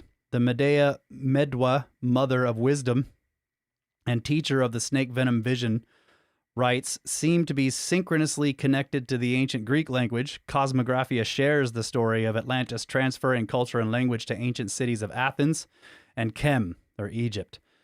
The cycle of procession is at hand, and the age of Aquarius brings awakening love and light of the hidden goddess Hathor. P.S. I enjoy your Turtle Creek wines. Oh, wow. Adamo, Sophia, and Sons of Eden keep on harvesting the fruits of the garden. Snakes! Yeah, that's cool. That's actually, he's got a list here. SnakeBros UFO series, SnakeBros Gods of Eden. Both gods are engaged in a holy war, Yahweh and Hathor. SnakeBros Bronze Age Atlantis episode. Hey, shout out to Tony there. Cosmographia Atlantis series, Cosmographia Dogstar, Dragonstar, and Holy Grail explained. And then, of course, a couple of Danny Jones, Gnostic Informant, and Ammon Hillman. Yeah. All right. He's like listening to all these together, and he's like, "Wow, there's a big story here," and putting it all together. That's cool. Yeah. Okay, so I think this is it. So it was a little bit different than what I thought it was, but this was from. Dude, I can't even tell. Maybe this is it. This sounds familiar. Researchers at the University of Rochester have successfully transmitted information faster than light through a specially engineered space-time bubble. Quote unquote. They didn't violate Einstein's relativity because technically the light didn't move faster, space itself did. Oh. The experiment used metamaterials to create a region where the effective speed of light was altered locally. Inside this bubble, light appears to travel at normal speed, but an outside observer measures it moving 1.4 times faster than light speed in a vacuum. Should we go further? Yeah. Einstein said nothing can move through space faster than light, but space itself can expand or contract at any speed. The metamaterial creates a micro warp bubble effect. Warp bubble in quotes. Information travels normally inside the bubble, but the bubble moves faster. The implications are staggering. Foundation for real warp drive technology, faster than light communication for space missions, quantum computing speed improvements, potential for time dilation experiments. The bubble is microscopic, 1 millimeter across. Is that microscopic? That's not microscopic. And lasts only nanoseconds, but it proves the concept works. Scaling up requires energy levels comparable to small stars. Wow. Small stars. Small ones. Maybe within small stars, you can have tachyons. You can have tachyons. Yeah, exactly. NASA and DARPA have both requested the research data for deep space applications. I hope that's not totally fake, but the first comment is totally made up. Which it totally could be. This is actually not the original source. I probably saw it on X. I'm trying to copy What was the this. website you got that from? I'm trying to copy. This is like a Facebook thing. I'm Oh, trying to okay. copy the name of the news report to look it up because it's probably fake. Anyways, don't trust that report. Anyways, let's go to the next email. Well, we just got a super chat, $20 from Will Kilgore, 7183. Happy birthday to shape-shifting Jesus, and Happy New Year, Cobras. Hoping for a full recovery for Marty, and thank y'all for the update. Best pod on the planet, bros, and congrats, Russ. Thank you. And any chance of a new Cosmo Randall-sode? I have been talking to Randall. We've been trying to get him on the show. Well, yes. So he's agreed that he's gonna come on the show, but that we just have scheduling conflicts. But it should happen soon. Hopefully, we'll get him on before we go back to Egypt. Let's jump on that. Yeah. Yeah. I don't know about a new Cosmosode though. I think Randall has moved on.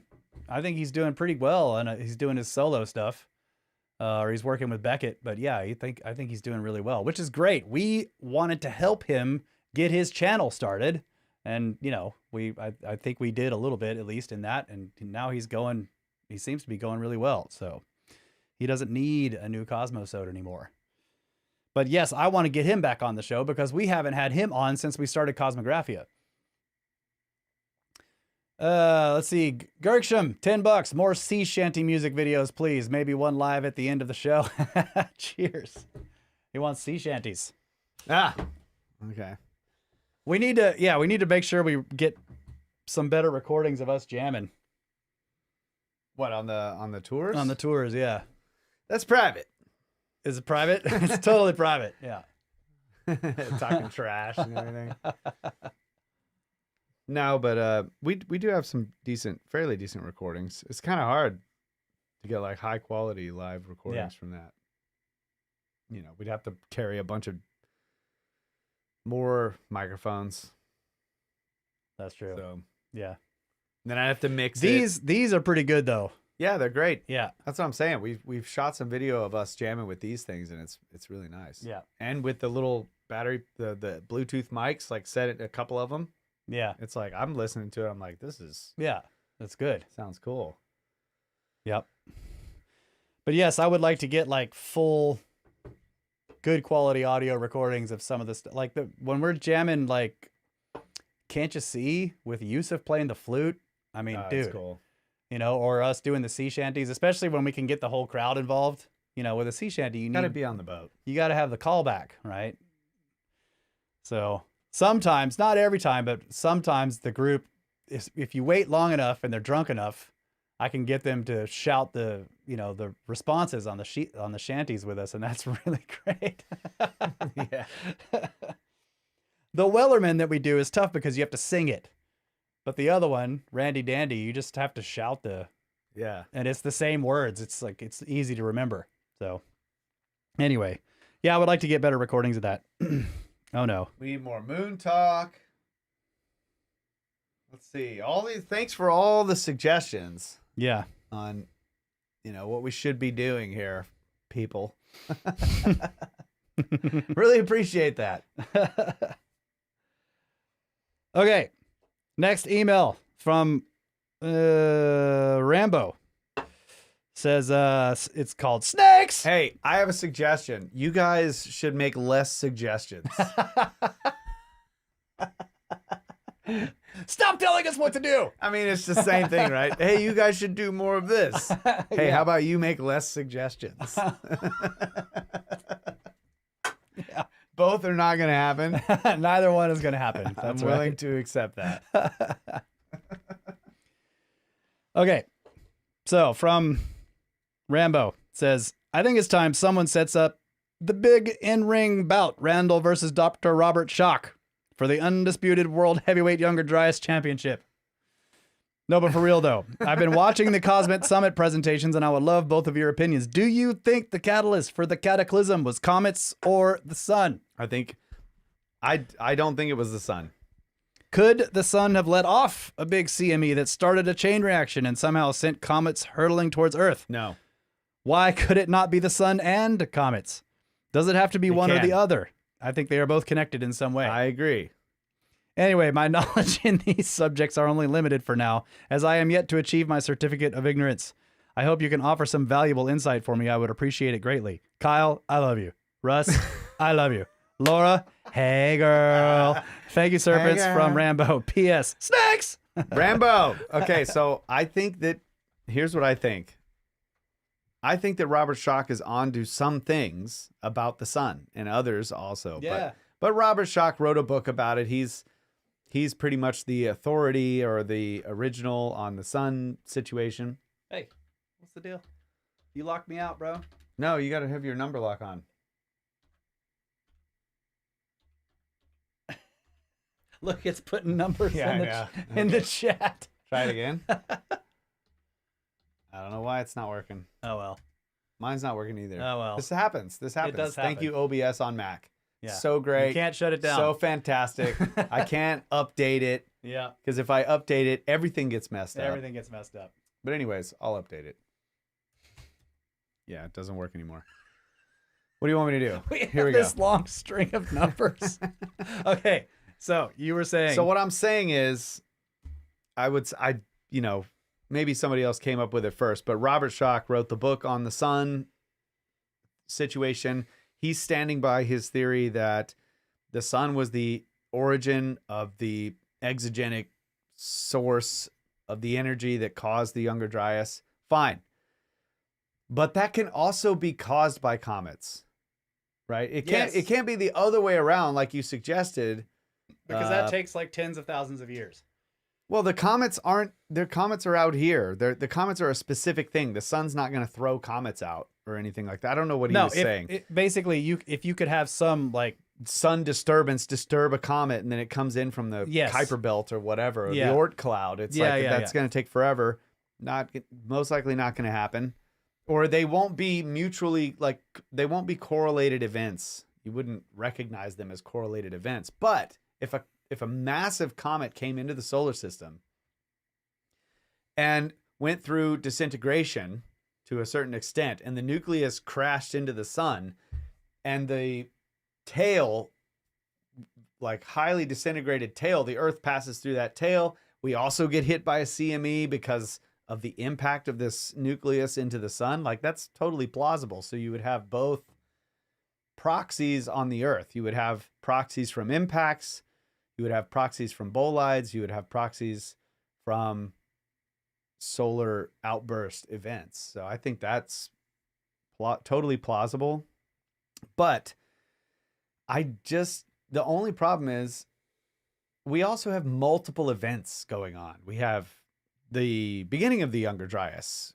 We have the end of the Younger Dryas. And then there were some other much less, like order of magnitude less, but nevertheless cataclysmic events like 8,000 years. So a couple thousand years, or, maybe 4,000 years after the Younger Dryas. Some other major changes. So there could be some of these solar proxies could be any three of those, right? What caused Meltwater Pulse 1A? Right. That's the 14,000-year-old. We don't know. And the balling Alarod was also like, that we treat, because the Younger Dryas was so catastrophically quick, the balling Alarod is sort of treated as a long, slow process, but it's way faster than they initially, than it was thought to have occurred. I mean, that used to be 100,000-year long process, and it was proven to be more like 5,000 years of a warming. It's way too fast. So it seems like there were extreme events taking place, some of them more extreme than others. But yeah, I don't know. I know Davidson's idea of micronovas. I've talked about this on the show. I agree that there are known micronovas, but those happen with like dwarf stars. Like a specific set of events where you have something that's basically close to a neutron star that's pulling material off of a companion star. And once it reaches a certain amount, it blows that material off. That's a specific kind of event, a micronova. Whether or not a main sequence star like our sun can do that, I don't know. Because it isn't the same thing. I don't think. I mean, again, this is all, just like we were saying earlier, all this is purely theoretical. No one has ever gone and poked a neutron star with something or shot a probe at it. So, is it made of pure neutronium? Is it degenerate matter collapsed, like where the gravity is so high that it shoves the electrons into the protons and make them neutrons? So that it's basically just neutrons stacked right next to each other? Like, that's the theoretical idea of what a neutron star is. And how you would get these micronovas. Whether or not it can take place in a star that's in its sequence of fusion, I don't know. Like that it can build up a shell and blow it off there. But it is a really interesting idea. So a micronova taking place in the solar system would be devastating to all the planets, especially the inner ones. I'm not sure the Earth would survive that, because it's unlike a CME, it is a 360-degree every direction explosion. It doesn't point in one direction. You can't get away from it. So can inner planets even survive a small explosion of a star? I don't know. What was the tree ring data that we had where there were these big spikes? Remember, they were like Carrington-like events. Carrington-like events. Like, yes. this is something, okay, So does that fall into the Robert Schoch category? Probably. And I think, but I think the those tree ring data shows that it happens multiple Many times, times, and yeah. one of them was like close to the 14,000 year yes, point, right? that's right. Okay. So let's say you have at Meltwater Pulse 1A, you have a big comet coming in, and it has a major breakup, right? Like it breaks into two. Okay. One of them keeps a similar trajectory as the first, but maybe it alters it a little bit. Yeah. And thus like it continues the orbit, but only comes back 2,000 years later instead of maybe just going off and never coming back or something like that, right? The other piece hits the sun and there's a major CME. Yeah. And then or there's multiple major CMEs. And then you have like this new entry of comet materials, but maybe they're not like directly or a huge part of them directly in Earth's orbit.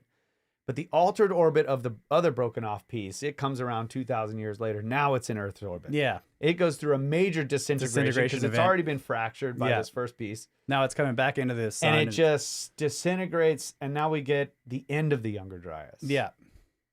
Yeah. So the point is that like Schoch can be right and Randall can be right.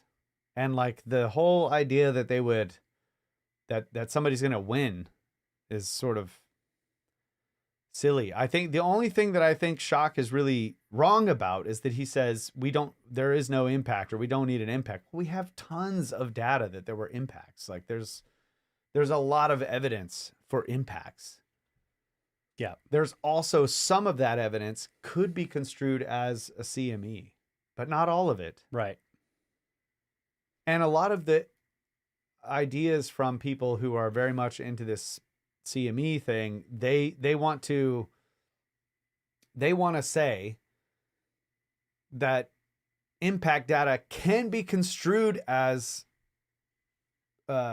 CME proxies, but we don't really have a precedent for that. There's not really a case where we can test. There's no control where we can say, well, we know for a fact that it will create shock quartz or so. They want to say like, oh, it could make craters and stuff. And it's like, well, how? Like, I don't think that there's sufficient. How does a CME create a crater that has like a nickel iron chunk in the center of it? I don't think that's.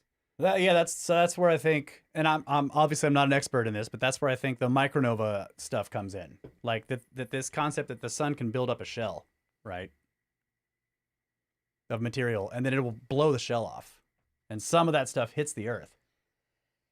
Yeah, but to have like large, heavy pieces of nickel iron, that. Like you're thinking of a shell at the sun that's exploded. It's by the time it gets to Earth, it's going to be like it's dust. What are we talking about? Yeah, I don't know. That's what I'm saying. That kind of event would be so energetic that there probably wouldn't be large pieces of shell left if there was a shell, and the energy behind the shell, or what it would be in front of the shell by the time it reached Earth, the energy is going to move faster. It would just turn the Earth into a cinder, if not completely disintegrate it. I don't know. Maybe I don't know the energy levels involved, but I think they're both right. Yeah, I'll just go with that. I think Randall's right to look at comets. I think Schoch is right to focus on the CME aspects. I didn't really buy Schoch's argument on all of the impact proxies that could. Oh well, that's also solar. Well, where is the precedent for this? Yeah, maybe I don't feel like it was adequately explained in the book, the physics. That's just me. But I think they're both right to pursue their lanes, and I think they may both be right that they both played a part. That's all. I'll just go with that. Okay, it's plausible. All right, so Jack Tar 79 again, 10 more bucks. Really appreciate that. He says, would enjoy hearing your thoughts on 3i. Is it 3i? 3i, yeah. 3i Atlas. Interstellar. Oh yeah, that's right. Yeah. 3i Atlas. Also, what do you make of the recent news about the newly discovered crater in China that aligns with the end of the Younger Dryas? Don't know about that one. Haven't heard about that one. Looking it up. Yep, I have to admit, I have not heard about that.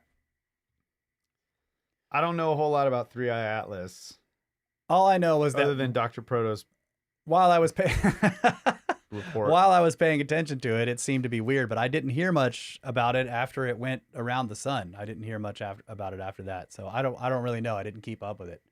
I have to admit. But what do you know about it? I knew it's He wants to hear your thoughts. Thoughts? Yeah, thoughts. It was there. So Oumuamua was weird and did strange things on its way out of the solar system. Then the second, like 2i, the second interstellar object, I think was totally a comet. It acted in every possible way like a comet. Then the third one came in, and it didn't seem to have comet-like attributes. It was glowing. It changed colors as it moved in. It seemed to have a tail pointed in the wrong direction, like a comet would have a tail pointed away from the sun no matter what its direction of travel. This thing seemed to have a tail that was pointing in the direction of the sun, and it was a strange one. Then there was the long withholding of the photos that were supposed to be the clearest ones. I don't know. It was a very weird. It caused conspiracy theories to fly. It was very entertaining to watch. But other than that, I don't know anything about the object. It did seem very strange. And I do think paying attention to these kinds of artifacts that come in from interstellar space is very important. And on that one, it seemed like we had enough time to get some really good space-based images of it, rather than just getting images taken from Earth. But it seemed to just sort of disappear from my feed after a while, and I didn't hear anything else about it. I know Abby Loeb was like, it could be a spaceship. Ben was thinking it was like, he's like, all hail the Emperor. We're gonna it's definitely a spaceship from Warhammer showing up. Wow, this is cool, dude. Thanks for the tip. So AI overview, Google search. Yeah. It's great, to be honest. The Jinlin crater in China's Guangdong province, discovered in late 2025, is a massive, well-preserved impact crater that aligns closely with the time frame of the Younger Dryas period, estimated to have formed around 11,700 to 12,000 years ago during the early to mid-Holocene. What? How was that mid-Holocene? Anyways, making it a significant find for understanding recent cosmic impacts, say scientists. Its discovery challenges the idea of a stable early Holocene and provides a rare, fresh record of Earth's impact history in a region where craters usually erode quickly. The location is near Zhaoqing City, Guangdong province in China. The size was approximately 900 meters, so we're talking about almost a kilometer diameter object, and it was 90 meters deep. The age is believed to have been formed during the early to mid-Holocene epoch, which began around 11,700 years ago, coinciding with the Younger Dryas cold snap. Significance: it's one of the largest impact craters found from this geologically recent period, offering a clear window into Earth's impact history and potentially more dramatic events than previously thought. Its preservation is unusually well preserved due to thick layers of weathered granite shielding it from erosion. Huh. Weathered granite. Confirmation: microscopic shock features in quartz confirm its extraterrestrial origin, ruling out earthquakes or volcanoes as the cause. Is this a new paper from? Where is this from? I'm gonna have to hit the sources on this one. This is great. Cool, man. We'll look into it for sure. Earth's largest modern crater discovered in South China, November 11th, 2025. Scientific American. Scientists unearthed mysterious meteorite crater in China. 900 meters wide. Science Daily. Same deal. So this was all over the place. I obviously haven't been paying attention. It's been the holidays since November 11th. I was working on the album. I don't know. Missed this one. Totally missed this. Yeah, I didn't see this either. I need to get more science news in my X feed. That's the problem. It's all bullshit right now. Anyways, that's cool. They will find one, I think, eventually. If that's not it, I mean, yeah. There's plenty of there's a lot of places to look. So there is a comment in here I do want to. Venzen says there are several recurring micronovas of main sequence stars in the galaxy. The list is growing every year as new tech allows detection. Okay, well, so that's interesting to me. As far as I know, like 2022 or sometime in 2020 after 2020 was when they first started talking about micronovas, and they were saying it happens on white dwarfs because a white dwarf is pulling material from a companion star. In other words, the white dwarf is no longer it's past its main sequence period, right? I'm pretty sure. So it's a collapsed, relatively low energy collapsed it's star. a collapsed star. It's no longer like our sun. It is not an object like our sun at all. A white dwarf is a tiny, relatively tiny thing that is no longer burning with fusion, but it pulls material off of a companion star. And then that material is focused on its poles or something because of its strong magnetic fields, and that causes these occasional outbursts that they called a micronova. If those have been found to happen in more main sequence stars that are, burning through the main sequence of fusion, then it must be some completely a different process. But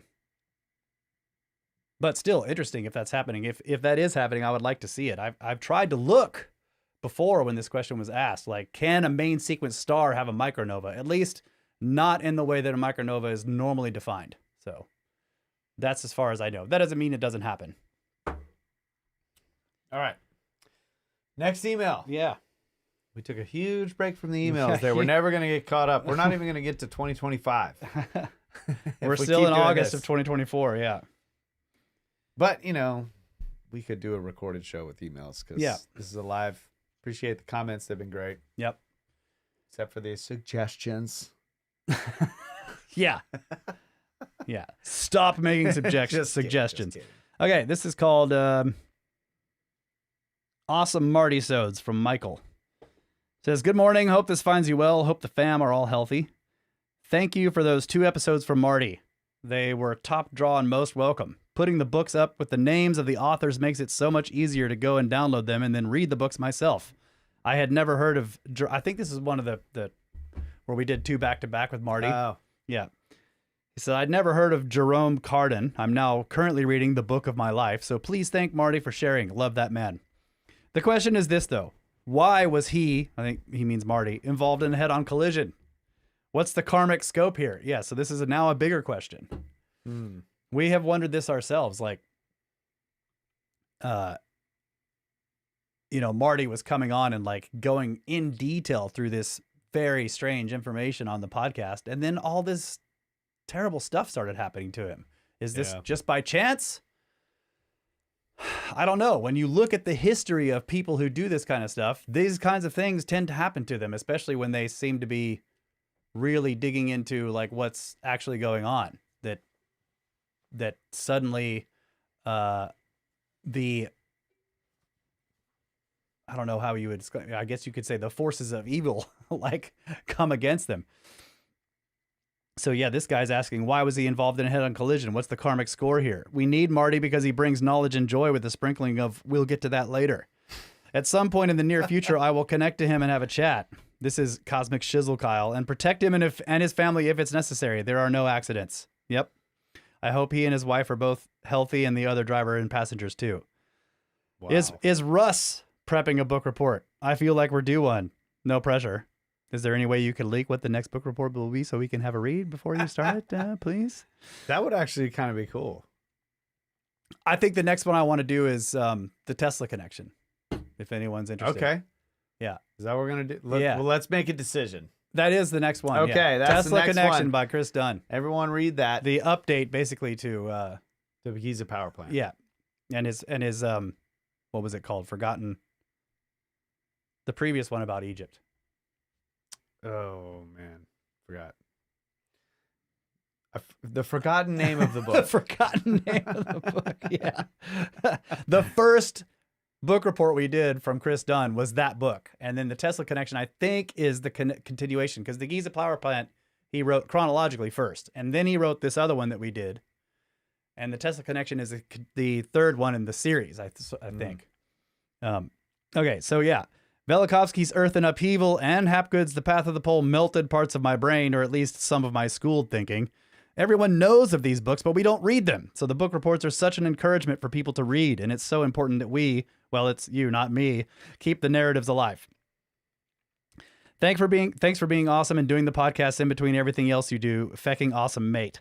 Much love. Stay healthy. From Michael. Oh, and he says, this is for Randall, but there was a paper with a conclusion that the Earth's temperature change was 100% down to solar forcing and cloud cover. I've only read the conclusion, so I haven't read their data sources and how or if they fudged them. And then he gives the name of the paper here, Geomatics. Albedo variations in the top of the atmosphere, energy imbalance and recent warming, new insights from satellite and surface observations. Published in 2024. Yeah.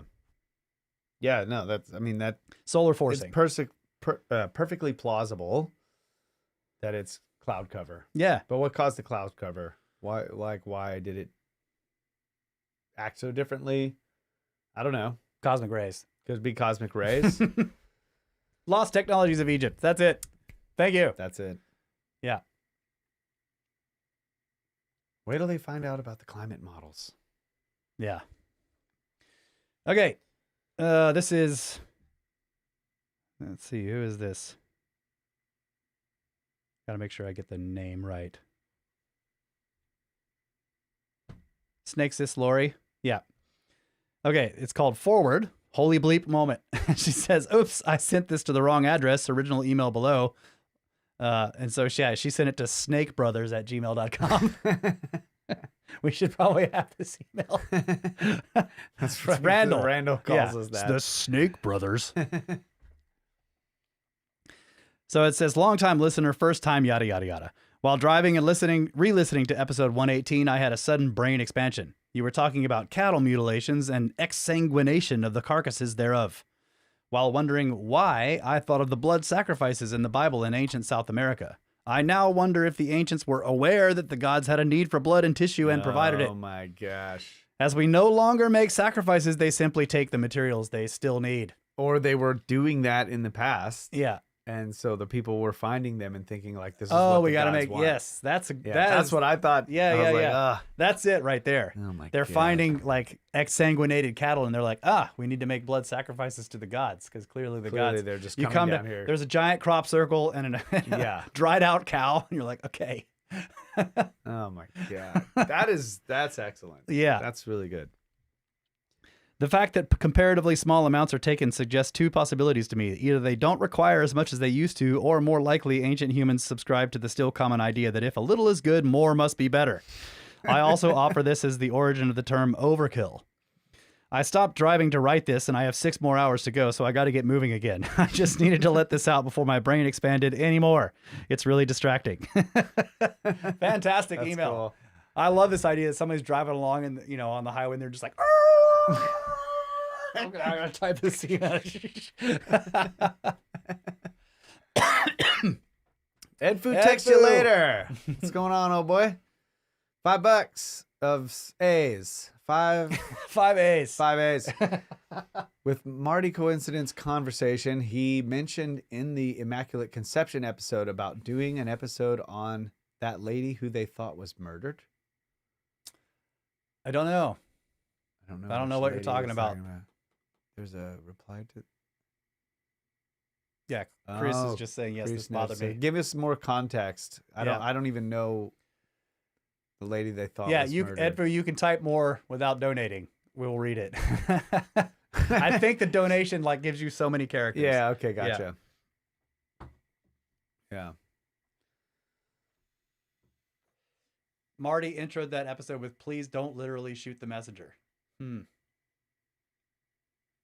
Interesting. I need to go back and re-listen to the Marty episodes. That's, Kyle and I have we receive these in it's these long increments, live sessions, and it's a live session where you're also trying to do a show, and you can't really absorb it. Even though I'm reading it, I'm also focusing on reading and like reading it properly. Oh, and the everything. bank person? No, that can't be it. Was the longhead bank lady she was talking about the longheads in the banking situation? Oh, maybe. And she vanished. Yeah, she said that that what we stuff were and just talking about? disappeared. I don't know, maybe. Okay. Why does no one? Why What? does nobody discuss Ben Davidson stuff? Why does no one do that? What is wrong It with never the happens. internet? Yeah, we never discuss it. I don't know. I have no idea. Okay. Okay, this is from Jeff. He said it's called Unfinished. He says, I'm emailing you from the recent past. A lot of these people are unfortunately, bro.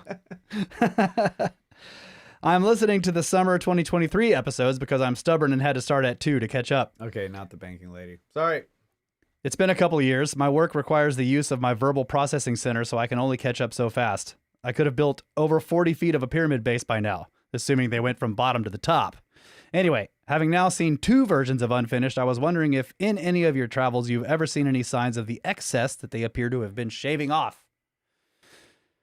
One of your examples was close to 2 feet of material removal. The total volume at the pyramids or even some of the temples you've shown would have had to have been gigantic. If they shaved the limestone the same way as the granite at the base of the Menkaure, doesn't that seem like something they couldn't hide very easily? I hope 2024 has been good to you. I do appreciate your work and what one of your correspondents recently referred to as the one-way friendship. Things here in mid-2023 are just swell, still, or again, I will defer to your podcaster time travel expertise. Jeff. Yeah, I think they absolutely did shave down the limestone pyramids as well. Yes. And yeah. They definitely did. They shaved down the sandstone temples. Like this continued on as a building method of the dynastic Egyptians. If the pyramids were pre-dynastic, the dynastic Egyptians, even much later, even in the like Ptolemaic period, were shaving down the columns and the walls of their temples. We find walls of temples that have excess material, and then there's a flattened area where they never completed it. So this was a continuous method of always leaving an extra bulk amount of material. Now, we haven't seen, like even at the Osirian, we see only maybe 2 or 3 inches of excess material that's being removed, even in the floor. They come down and they go into the... they go into the floor, and the floor is like a little bit lower, like 2 to 3 inches like this. They're cutting the floor flat at the Osirian. And that we think that that's a much more ancient site, like probably contemporaneous with the Sphinx or maybe some of these other megalithic pyramid sites. But Menkaure is the only one that we've seen that has, 18 inches to 2 feet of material of granite being removed. So I don't really know how much bulk material was left on some of these limestone sites. If the unfinished obelisk, oh my God. I mean, it probably has a ton of excess material on it, but it's still in quarry, right? It hasn't been fully extracted, but that probably would have had a lot of excess material on it, and they were intending to move it with all that material all the way around and all the way up and down it, which makes the transportation issue way harder.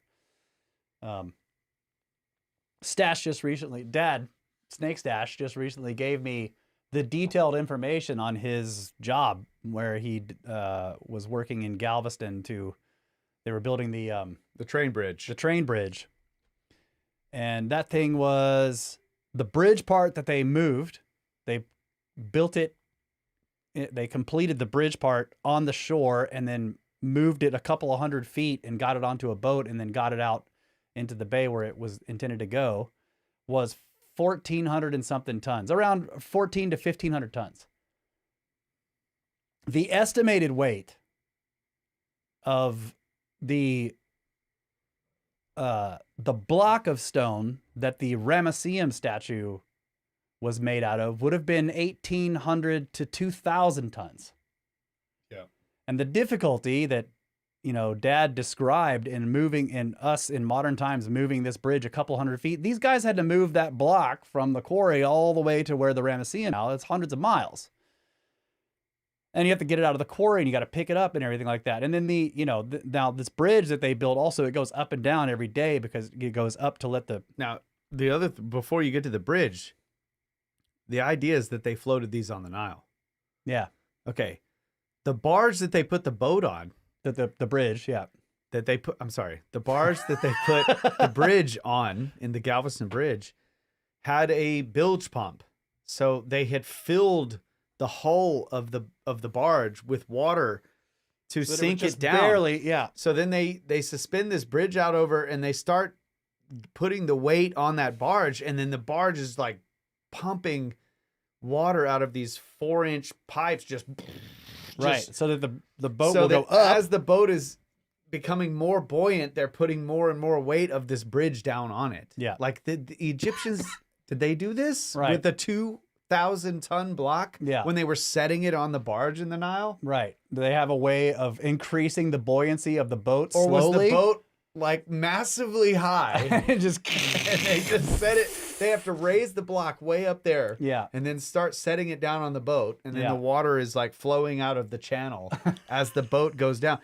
We're looking at the channel in the quarry where they say, "Oh, this is where the water was. This is where the barges came," and you're like, "No, like this channel cannot even hold this boat." So, anyway, I thought that was a really interesting. That is a great point. I had forgotten about the bilge pumps. Just launching like 4-inch pipes, just blowing this water out of there. Kyle's right. They didn't just set this thing on the boat. They allowed the boat to rise up underneath it. It was basically like staying the same level. It was just as they released the weight, they were increasing the buoyancy of the boat by using enormous pumps to pump water out. So that's insane. What is the explanation for Egyptians putting it? And it crushed the bulkheads. Yeah, it crushed the bulkhead. The boat started to fold under the weight, of this bridge. And the other thing I was talking about when I was describing this last time we were in Egypt is that they had to wait for extremely calm water because the bridge is way out like this, like big wings, and you're transporting it out there and you don't want it, right? So you have to they didn't put it on there long ways. They put it on like this. Yeah, I think so. That's what. The big cross. Yeah. The big cross. Because the barge had to go up the channel and they had to hook the boat up to, or the bridge. Good God. Up to either side of the. Yeah, that's just crazy. I'd love to see that. Either way, whether it was this way or this way, you have to wait for extremely calm waters because the boat starts rocking and it's just, so like that was the point is that, and so you're doing the same thing with the Nile and that you're in a river. And how are you going to control it? Our boats now have all these thrusters on the sides and they can really it's computer controlled on the rocking and everything. You're like, this is a difficult engineering job. And the last point was that bridge goes up and down multiple times a day to allow, I think it just stays up, right? It's when a train comes, it goes down or something like that. It stays up until a train comes. Right. Because the most traffic is the most traffic is going up and down the channel. The boat's coming up and down the channel. So the bridge stays up, but it gets lifted and lowered multiple times a day. And it's like 36 2.5-inch steel, tensile steel cables on either end to pick it up and down. So, this is what's required to lift it, and it counterweights and everything as well. So, but how did we get here? We were talking about removing stone from pyramids. What was the point? Is the difficulty, and he was asking, where's all the material that they removed, all that excess material? Yes, they were doing cleanup. Clearly, I mean, because like from Menkaure, the amount of excess material would have been enormous. But we don't know how much. They didn't actually finish it though, so right. We don't know how much excess material there was around. Like the Great Pyramid was, according to records, complete. Like it was flat all the way down, and the Middle Pyramid as well, Khafre, was complete. It's flat all the way down. The ones at the top are flattened, and the ones that we have left at the bottom are flattened. There's none that still have excess material on them. So there must be gigantic piles of excess somewhere. Well, there's one place we walked to. this was the last time we went there, but we walked to this edge and it just drops off. It's like, just like, it's like a scree pile. That's right. Yeah. And it goes way down there. And then way out in the distance, you see like there's some megalithic stones like way down there in a wall that's like being dug up. Yeah. And then I was just like, what? I'd never walked. It was like literally a short, like 10-second walk from a place that we often go. When we first get to the Giza Plateau and you're standing there at the parking area, the big circle, Yeah. you can walk off to the side and it just drops off. And there's like, it's a scree, it's debris. And it's just pouring down into the Nile Valley. And I'm like, that could be some of the chips from this removal process. Right. The other thing is the pyramids were essentially buried. Their bases were all buried up, 10, 20 courses or whatever. Yep. In quarrying chips from people quarrying the casing materials. And Petrie dug up most of that out. Yeah. Yeah. So the problem is that what we look at now today is the work of like not only the builders, but then the rebuilders, and then the re-rebuilders, and then the quarriers and the thieves and the robbers, and then the archaeologists. The modern archaeologists. Yeah, I've moved. And then the tourist industry. Yeah. So it is very difficult to look at a pile of chips and say that's from the original construction. Yeah. Yeah. Yeah. It's a massive puzzle. The answer is in there somewhere. It is. But it's getting more and more difficult every time somebody moves a pile of dirt. Right. To somewhere else. Yeah. It's in there. It's in there. Chat. Yeah, go ahead. The answer is in there in the same way that like fleet movements are in the waves, encoded in the waves washing ashore of the ocean. Yeah, yes. It's in there. It's definitely. But how do you get it out? All right, Jack Tar 79, $5 to Edfu's chat. Marty tells the story in UFOs Part 15, Alien Reproduction Vehicles and Immaculate Constellation with Marty Garza, November 7th, 2024. Okay, thank you. That's where he tells the story. He tells that story. So they've probably been telling us what the story. So it wasn't the lady in the banking. What flavor is your vape? Marty talked about it extensively in the UFO chat in the Discord. It's cherry. It's good. Geek bar. Very good. These are my favorites. I don't see. Marty posted an interview she had. Some other lady.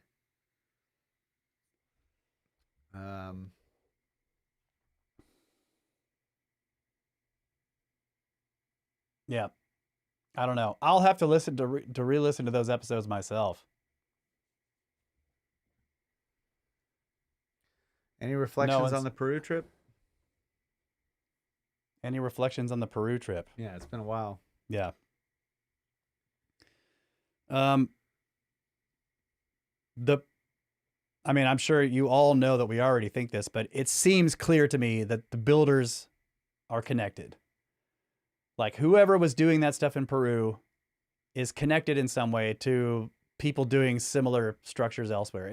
It's like a signature.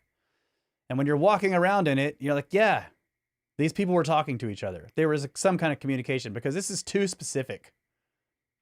You know what I mean? It's like the type of construction. Yeah, Shamir. Yeah. That's what people are saying. Yeah, Shamir. It's too specific. Yeah, it is. And then the stuff with the cats, like that there's this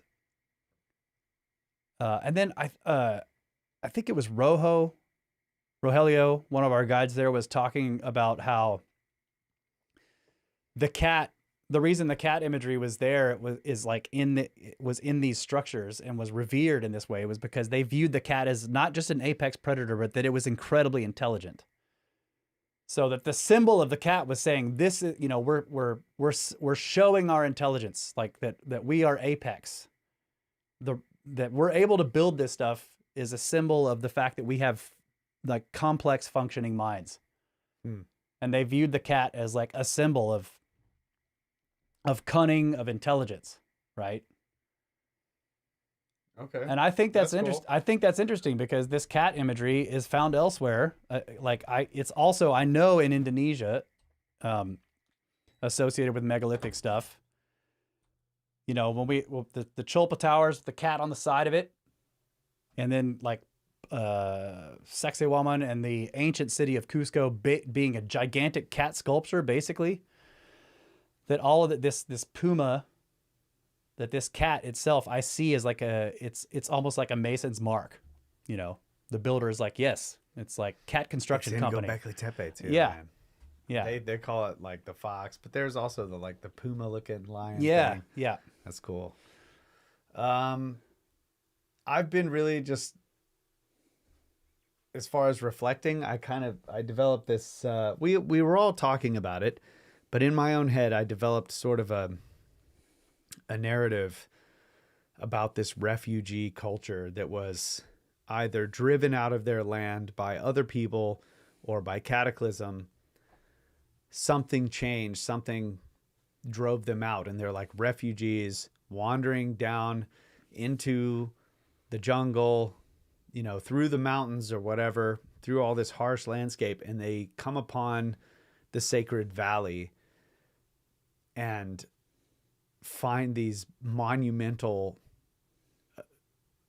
I don't know what constructions, but foundations of cities, entire blocks, square, you know, laid out, toppled over, aqueducts still mostly or maybe partially working. And I think that maybe it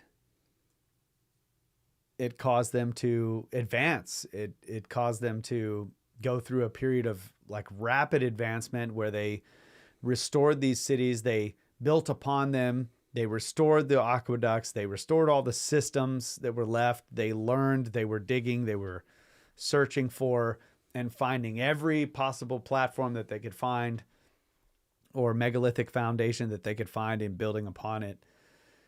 And I think that's the Inca. Yeah. And sadly, whatever their knowledge was has essentially been destroyed at this point.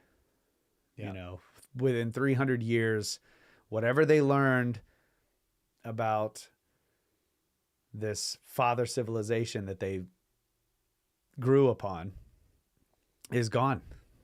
You know, that's kind of what my whole reflection on that trip. And it's a powerful. And they were like driven out, right? That's what I mean. They were Yeah. driven out. They were of Lake driven out by Titicaca. It was either by the Aymara or by some, some other ancient culture there.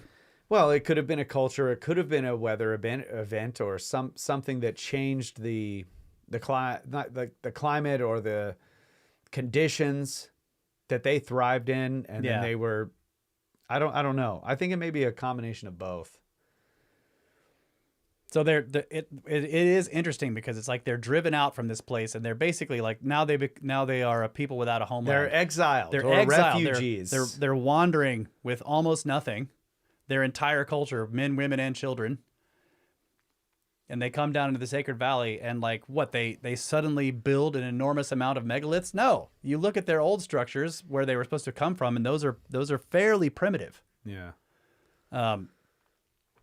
And then they come down here, and like Kyle said, the idea is that they found this stuff, and this allowed them to flourish. Like their civilization exploded. But the only reason they flourished is because they revered it. Like if they had not revered it, if they if they had said, "Oh, this is blasphemy," and tried to destroy it, they would not have exploded as a civilization. I think that the fact that they revered it is a compliment to their civilization. Yeah. They obviously revered it. They dug out the foundations. Yeah. They built upon the walls. You know, they restored the aqueducts. They restored all of some of the artwork, and I think that's awesome. Yeah. And that's what made them so great. Yeah. But I think still they were, it's like 300 years later. That's not that long. I mean, yeah, they became great, but a small force, still destroyed them. And so that's been sticking with me. I've just been going through this like, man, there's there's this mysterious lost whoever it was that had this technology that's connected to Egypt, that's connected to Japan, that's connected to Easter Island. Yeah. It's connected to all these places with these megalithic sites. And they found that. And they found it having been completely abandoned. That would just be incredible. Yeah. Right? Like Egypt has been occupied steadily for so long. Yeah. Like the Inca found this place overgrown Yeah. not long ago. Right. Like it had been abandoned for who knows how long, and no one had messed with it. So who knows what they had discovered. And then of course, whatever, it was completely destroyed by the Spanish. Yeah. So that's kind of really where what's been sticking with me and sort of been an inspiration for just I don't know, my imagination of like what ancient technology or what ancient cultures or how ancient cultures and ancient technology can affect literally a tribe of refugees. Yeah. It can completely change your situation And turn them into like a powerhouse in the ancient world. Yeah. In a century or two, they became like the most powerful civilization down there. And like when we were going around in Peru and you're just like, there's the miles of aqueducts that go through the mountains. Yeah. It's like these people came in and found a basically functioning irrigation system. Yeah. It still works. System. Yeah.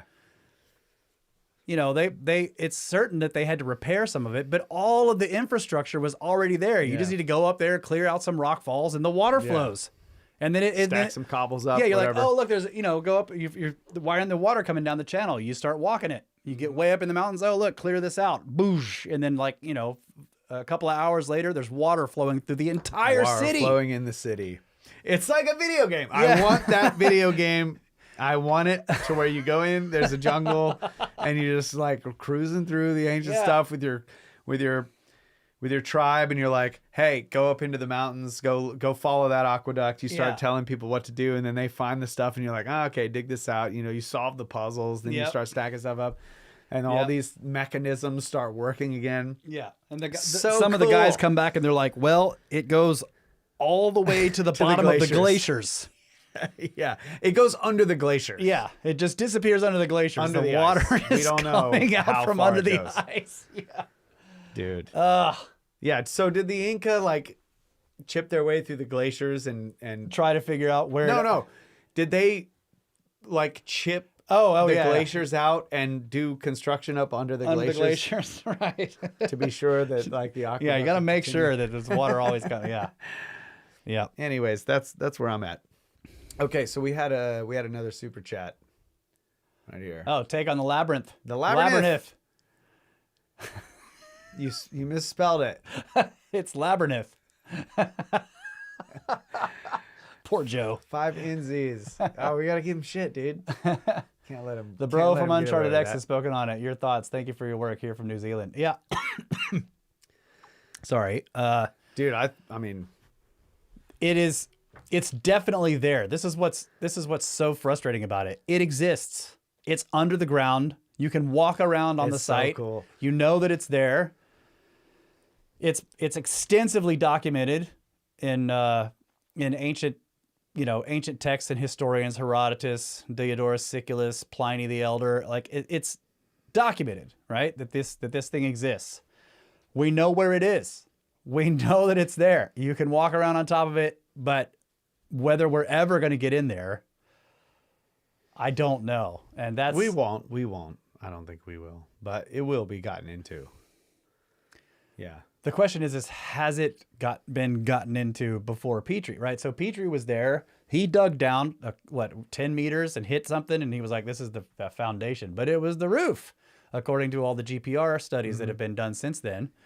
So I'm just saying, people in modern times will get down in there, but I think it's going to take... I think the one way to do it would be to drill, let's say, 4 massive wells. Yep. You drill 4 massive wells, you put 4 huge pumps on them, and then you build a massive pipeline like way down elevation. Down the canal. Yeah. Down elevation, and you just pump the shit out of those wells 24/7 all the time. And make a it'll hole in the create water. a big funnel in the water table. Yeah.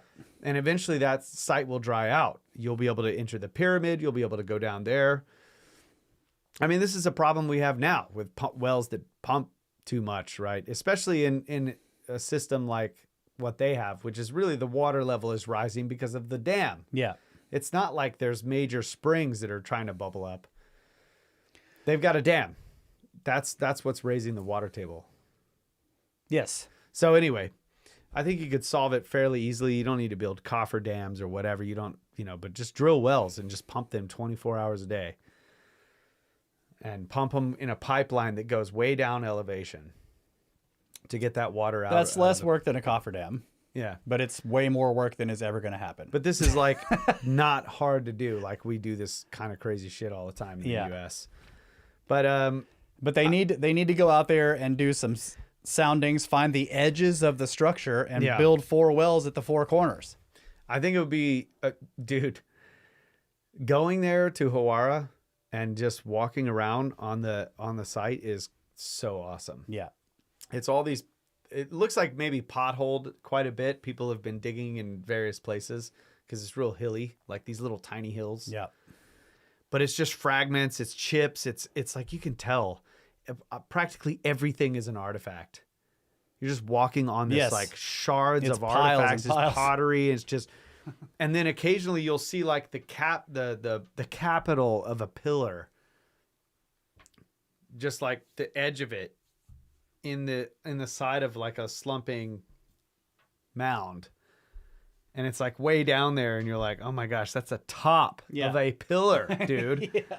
Yes. It's so cool. And then when you walk over to the canal is like this huge channel dug down. The water's in the bottom, and way down there near the water are like these massive pieces of quartzite. Yeah. Columns and giant square blocks, like sticking out of the wall. Some of them are square. Of the canal. Yeah.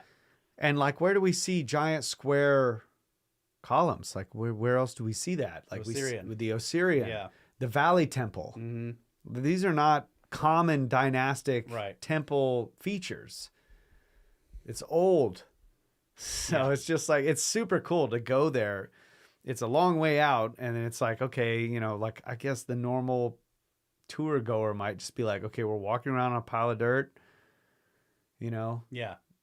But Seems I don't know. boring. For me, there is a pyramid there, but then it's like, there's the entrance, and then you look down in the entrance and there's just water in it. Puddle of water. Can't really do anything. Nasty water. Yeah. So we haven't done it in a while, but man, I always loved that place because we just spent like an hour there just walking around on those mounds and just looking through the little pieces of rock and you can just pick up all these artifacts and broken, who knows what. There's granite, there's black granite, there's quartzite, there's every kind of freaking rock from Egypt is in that site. That's the other cool thing in that debris pile. I don't know if it's a debris pile, what it is, but very cool site. So that's supposedly you're walking around like on an upper level roof area of the labyrinth. Yeah. So it's super cool. But yeah, I don't think in our lifetimes we're getting down there, but we could scan and get more data. It would be great if somebody could, if you came to the government, to the ministry with a complete plan and all the funding. Yeah. And you were like, please, like, we'll turn this, we can turn this into a tourist site. We need to build a team. Yeah. But we need to get this site excavated. And if some of the scans are accurate that there's metal in there, then it probably hasn't been plundered. And, in the writings, they're saying that like the pyramids don't compare, that nothing the Romans or the Greeks ever built was in any way, could any way compare to the labyrinth. Like that the labyrinth was Egypt's greatest structure, that it was mind boggling, that it was multiple levels. All of it was underground. And I know, everyone's super excited about this 40-meter long oblong metal thing, that they were talking about, the Tic Tac down in there. It could be, who knows what that could be? It could, it could be a box covered in gold foil. Who knows what it is? Right. you know, if you look at Tut's tomb stuff, Yeah, what would that multiple have looked boxes like covered with in, yeah, if GPR? you're just looking at it with radar, it would look like a gigantic piece of metal, but it's wooden covered in golden foil, you know, wood, and multiple levels of it. But That's really cool. who knows what it is? And you know, the other thing that low, because that they said that contained the tombs of the crocodile kings, whatever that means. You know, it's like the Anunnaki are buried down there or something. You know, the Again, I reptilians. think this is where I always go with all this stuff. It's like wherever they built something insane, most likely there was something there before that. Yeah, And that's why they picked that. that's spot. why they picked the spot. Yeah, exactly. So I love right. the Crocodile Kings thing. Yeah. Because it's like, it throws it even further back. Right. you Yeah. know? Exactly. Very cool. Well, Yep. We got to wrap it up. that was great. Actually, I man. have one more. I do want to get this email. It's one Okay, more. fine. I gotta pee. You want me to read it while you're peeing? Either that or we take a short break. 'Cause I gotta go. Go ahead. Go ahead. I'll read it loud so you can hear Okay, it. all right. I'll just pee right here. Viking Gaming, five NZs. Thank you, man. Says my bad on the spelling, haha. But I know this. It's great to see you guys again. I needed some snakes in my life again. Awesome, guys. Thank you. And New Face, $27. Happy New Year, Snake fam. Best wishes for 2026. Thank you. Thank you so much. Okay, I've been wanting to read this one actually. Again, this is hilarious because these emails are so old, 2024. But this was from Josh, and we interviewed Josh. Josh is like the Mysterious Mountains guy. He's the up in Vermont and investigating all the strange rock structures and mounds up there. So he was talking about this experience in the Discord, and I was like, dude, can you send this to me in an email and I'll read it on the show? And he did. I'm just now getting to it. Sorry, Josh. But here you go. Snakes! It's called Missing 411 Experiences. This is the most missing 411 thing that has happened to me. I was checking out stonework in a Vermont state forest. I was driving back from the area I had just hiked in when I spotted some stonework next to the road. So I got out and saw a mound further off from the road, so I went to check that out. Then I noticed what appeared to be an old barn foundation. I went into that to take a look around. All this time, the road was 10 or 15 yards from me. The road was always in sight, along with my SUV, which is bright blue. I left the barn foundation, turned around, and noticed the mound was gone, and the leafy forest floor was now all ferns. I walked out to where the mound should be, but there was nothing there, just flat ground covered in ferns. I looked over to where the road should be, and it was more flat ground and ferns, and I couldn't see my bright blue SUV, which was a little alarming. The barn was still there, so I walked back into it and spent some time checking it out. Then I went back out, and there was the mound again, and the road, and my SUV were right there, and all the ferns were gone, and the leafy ground was back. Wow.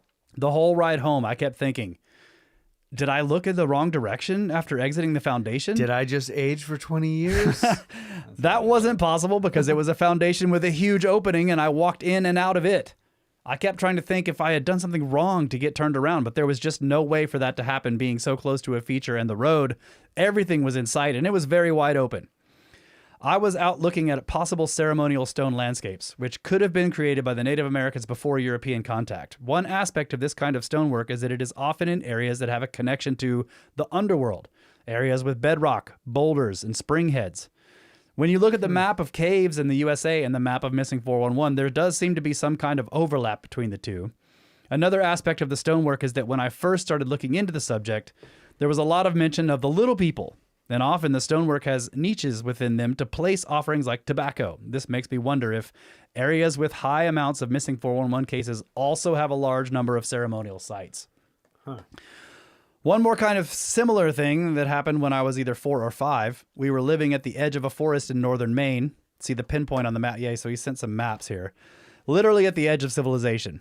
I was outside playing when a kid with long hair came over and told me he lived a few houses down from me and asked if I wanted to play with him. And I said, sure. We went to the edge of the woods right next to my house, maybe 10 or 20 feet in. I kind of remember this kid saying, watch this. And then I slowly started to see people in the neighborhood walking around yelling my name, which I thought was weird because I could see them, but they would look at us and yell my name without seeing me. I was also thinking, why aren't they yelling his name? He's with me too. Then he asked me if I wanted to go with him into the woods. I said, no, they're looking for me. I don't really recall what happened to him, but I know he left. I sat there nervous that I was going to be in trouble because there were a lot of people yelling my name. I thought the best thing to do was go to my dad's grill, which was maybe 30 feet from me, and pretend like I was hiding under it. So I did that, and some lady yelled to my mom that she found me. And to this day, my parents talk about that one time when I went missing for 2 hours, which to me was just going into the woods with a kid. Next thing I knew, people were looking for me, and I went back out after a short time. There's no way I thought that amount of time had passed. I know this happened a long time ago, and some things might be mixed up, but the fact is I was missing for at least 2 hours because some random kid asked me to go play with him. So be safe in the woods, and always let others know where you're going to be. Wow, so yeah, thanks, John. crazy, Like dude. he goes like in this story of the mound and then the barn. We found something just like this at Smith Farm. Remember, we were looking at mounds, and then there was this huge square stone foundation, like maybe the bottom of a barn or whatever. Yeah, it looked like almost like a root cellar basement type Yeah, thing. but it was dug out. it was massive. It was huge. Yeah, so that reminded me of that. But he's like, he walks in, and like the road and his car is like right there, and then he comes, and it's all leafy ground like Vermont, and he comes walking out, and it's just green ferns. There's no mound, there's no road, there's no car, and he's like, what? Turns around, walking. He's like, you know what? I'm going to go back in and check this stuff out because this is weird. He goes back in, and when he comes back out, there's no more ferns. There's the mound. There's the car. There's the road. Yep. That's what I'm saying. Like, some of the missing 411 stuff reminds me of, it's like you just go around a rock and bam, you're in some like different narrative track, like some universe that's very close to ours, but had a few electrons go in a different direction or something, you know, this idea of the multiverse. It's cool. It also could all be in your head. I don't know. I really got into that Stephen Lawhead series, the Albion series, when I was younger, when I was in my teens. And they basically go out to look at the cairns and like to look at these like mound sites. Yep. And they go, you know, right at the time between times, right when it's between daylight and darkness, and they do the 3 sunwise circles, and then they go into the mound and boom, bam, they're in another freaking another world. Yeah, it's the same world, but it's like another timeline of the universe, and like you're just that was a cool series. Because of that stuff, it's like the possibility that is what's going on, that these are markers of like connection points, like nodal points or something that are connecting these various threads. I don't know. I don't even understand how that is even possible, but hey, it's possible. Well, how can you? I mean, to me, I like the thing that I like is that quantum physics is so weird. It is weird that it allows us to be weird about other stuff. The entire universe is built on it. Yeah, exactly. So we go through our lives with the illusion that things aren't weird. But that's an illusion. Right.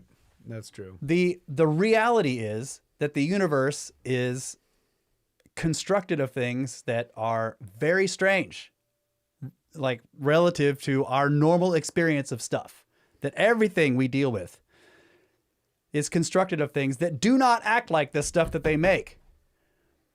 And that is the fundamental building blocks of the universe, that you can't figure out where they are, how much energy they have, or you can't nail them down on multiple data points at once.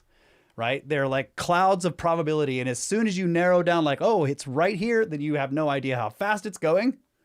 And you actually become the more precisely you measure one aspect of it, the more you're locked out from measuring any other aspect. It's like, it's made this way on purpose. Yep.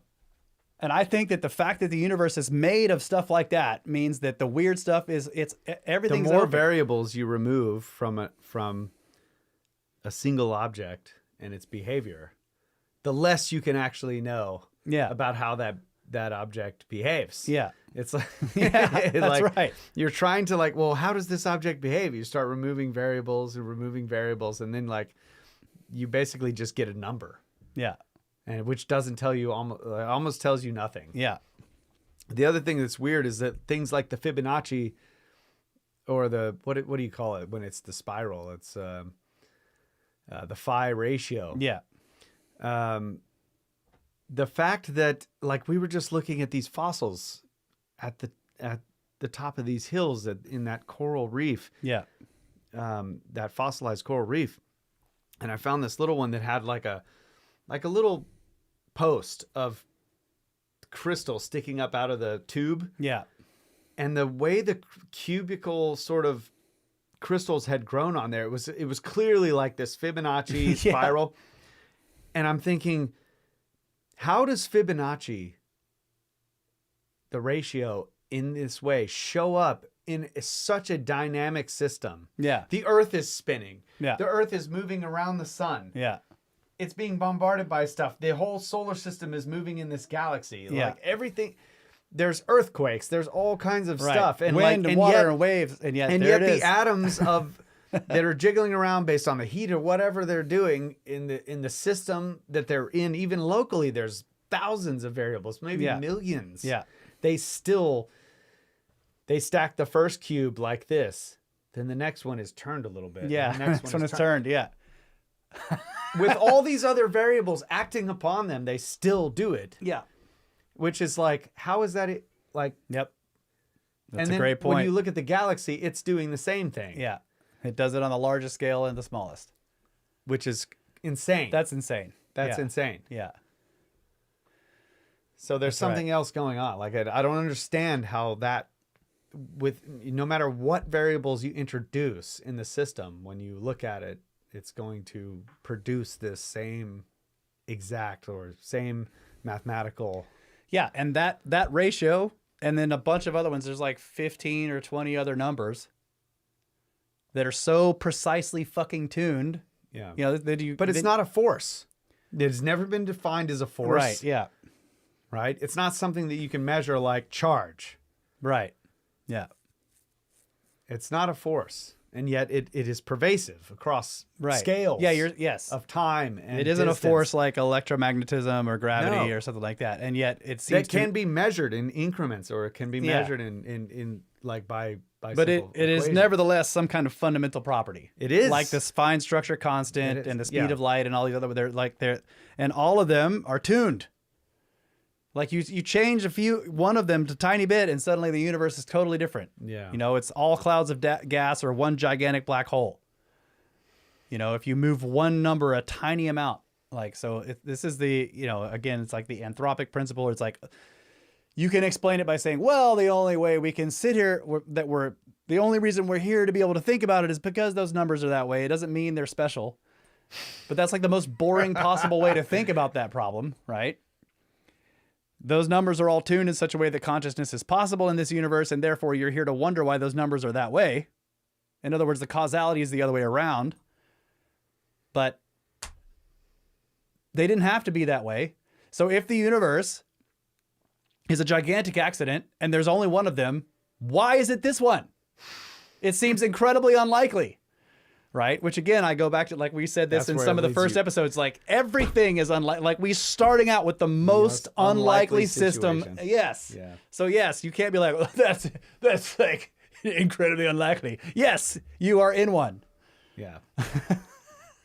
Yeah. So a Boeing 747 is incredibly unlikely That's right. because it was actually made by people thinking about it, by engineering, by Yeah. thought, by consciousness. Yeah. So what's more unlikely, that one would spontaneously assemble itself from a tornado over a junkyard, or that the entire universe would be fine-tuned to generate people that could build one? Which one is more unlikely? I don't know. I'm not a statistician. I think the universe being tuned is less likely. But that's because we don't know the whole story. That's right. Like if you're a Wickramasinghe type, then maybe consciousness is the only reason the universe exists to begin with. Exactly. So then it is extremely likely that you will result in a Boeing 747. It's only unlikely if all of this is a gigantic accident. Right. That's my point. Yeah. Yeah.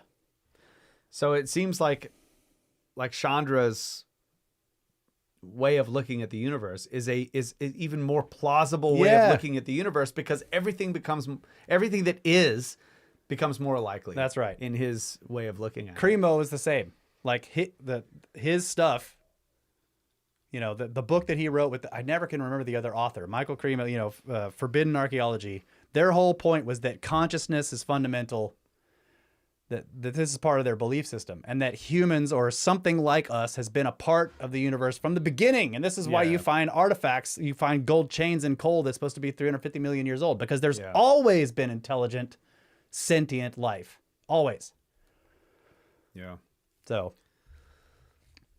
now we've gone over. Great. All right, we did with Josh. 30 Josh, extra minutes. That's what you wanted. That's what you wanted. And we've been missing all the comments. Let me see. Okay, so Ed Fu again is saying, for those interested, the time frame for the conversation on Immaculate Constellation. Her name was Amy, co-founder of the Institute of Exotic Sciences. Oh. Convo is at 2 hours, 2 hours and 20 minutes to 20 and 30. 2 hours and 30 minutes, yeah. Man. And then Viking Gaming says, guys, please check out Medley Sheep. And then the next comment is, bananas are easy. Probably not going to happen, but thank you. Thank you.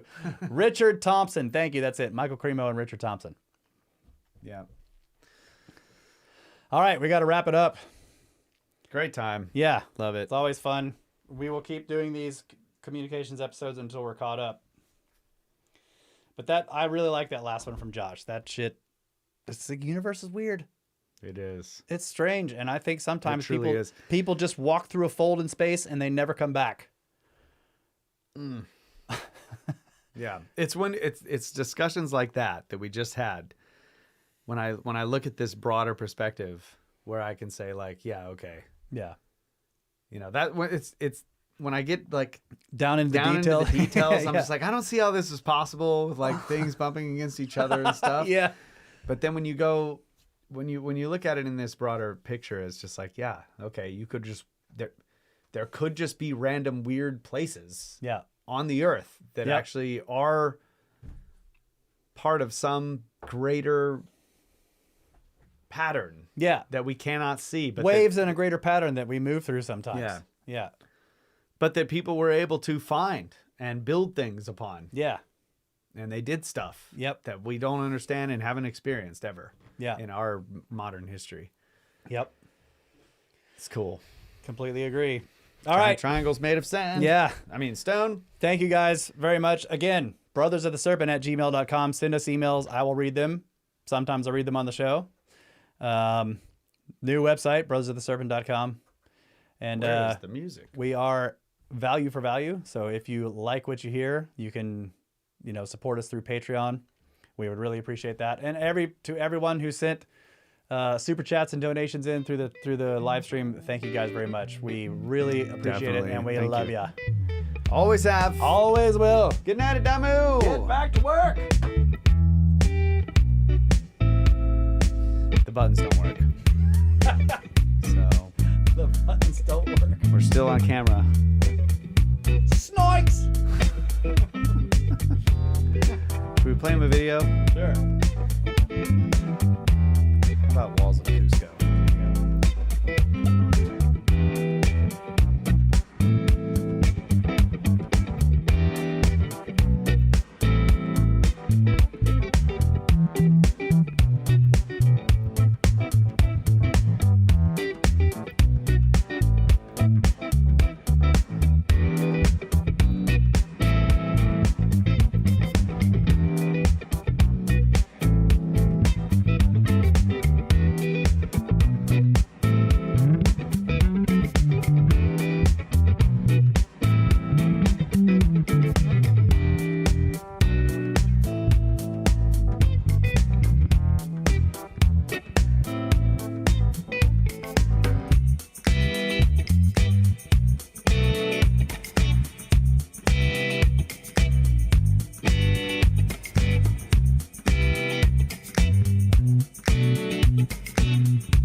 just a little trip that we were on.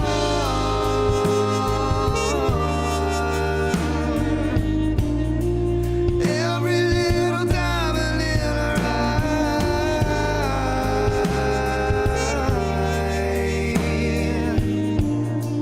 forming a horizon in the night.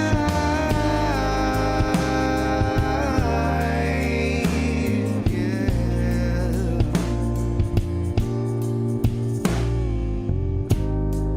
This is all we have, digging through the past. So many pieces still unknown. We are only dreaming, looking for the meaning. Still so far we have to go. Everything ahead is written in the heavens. It's just a little trip that we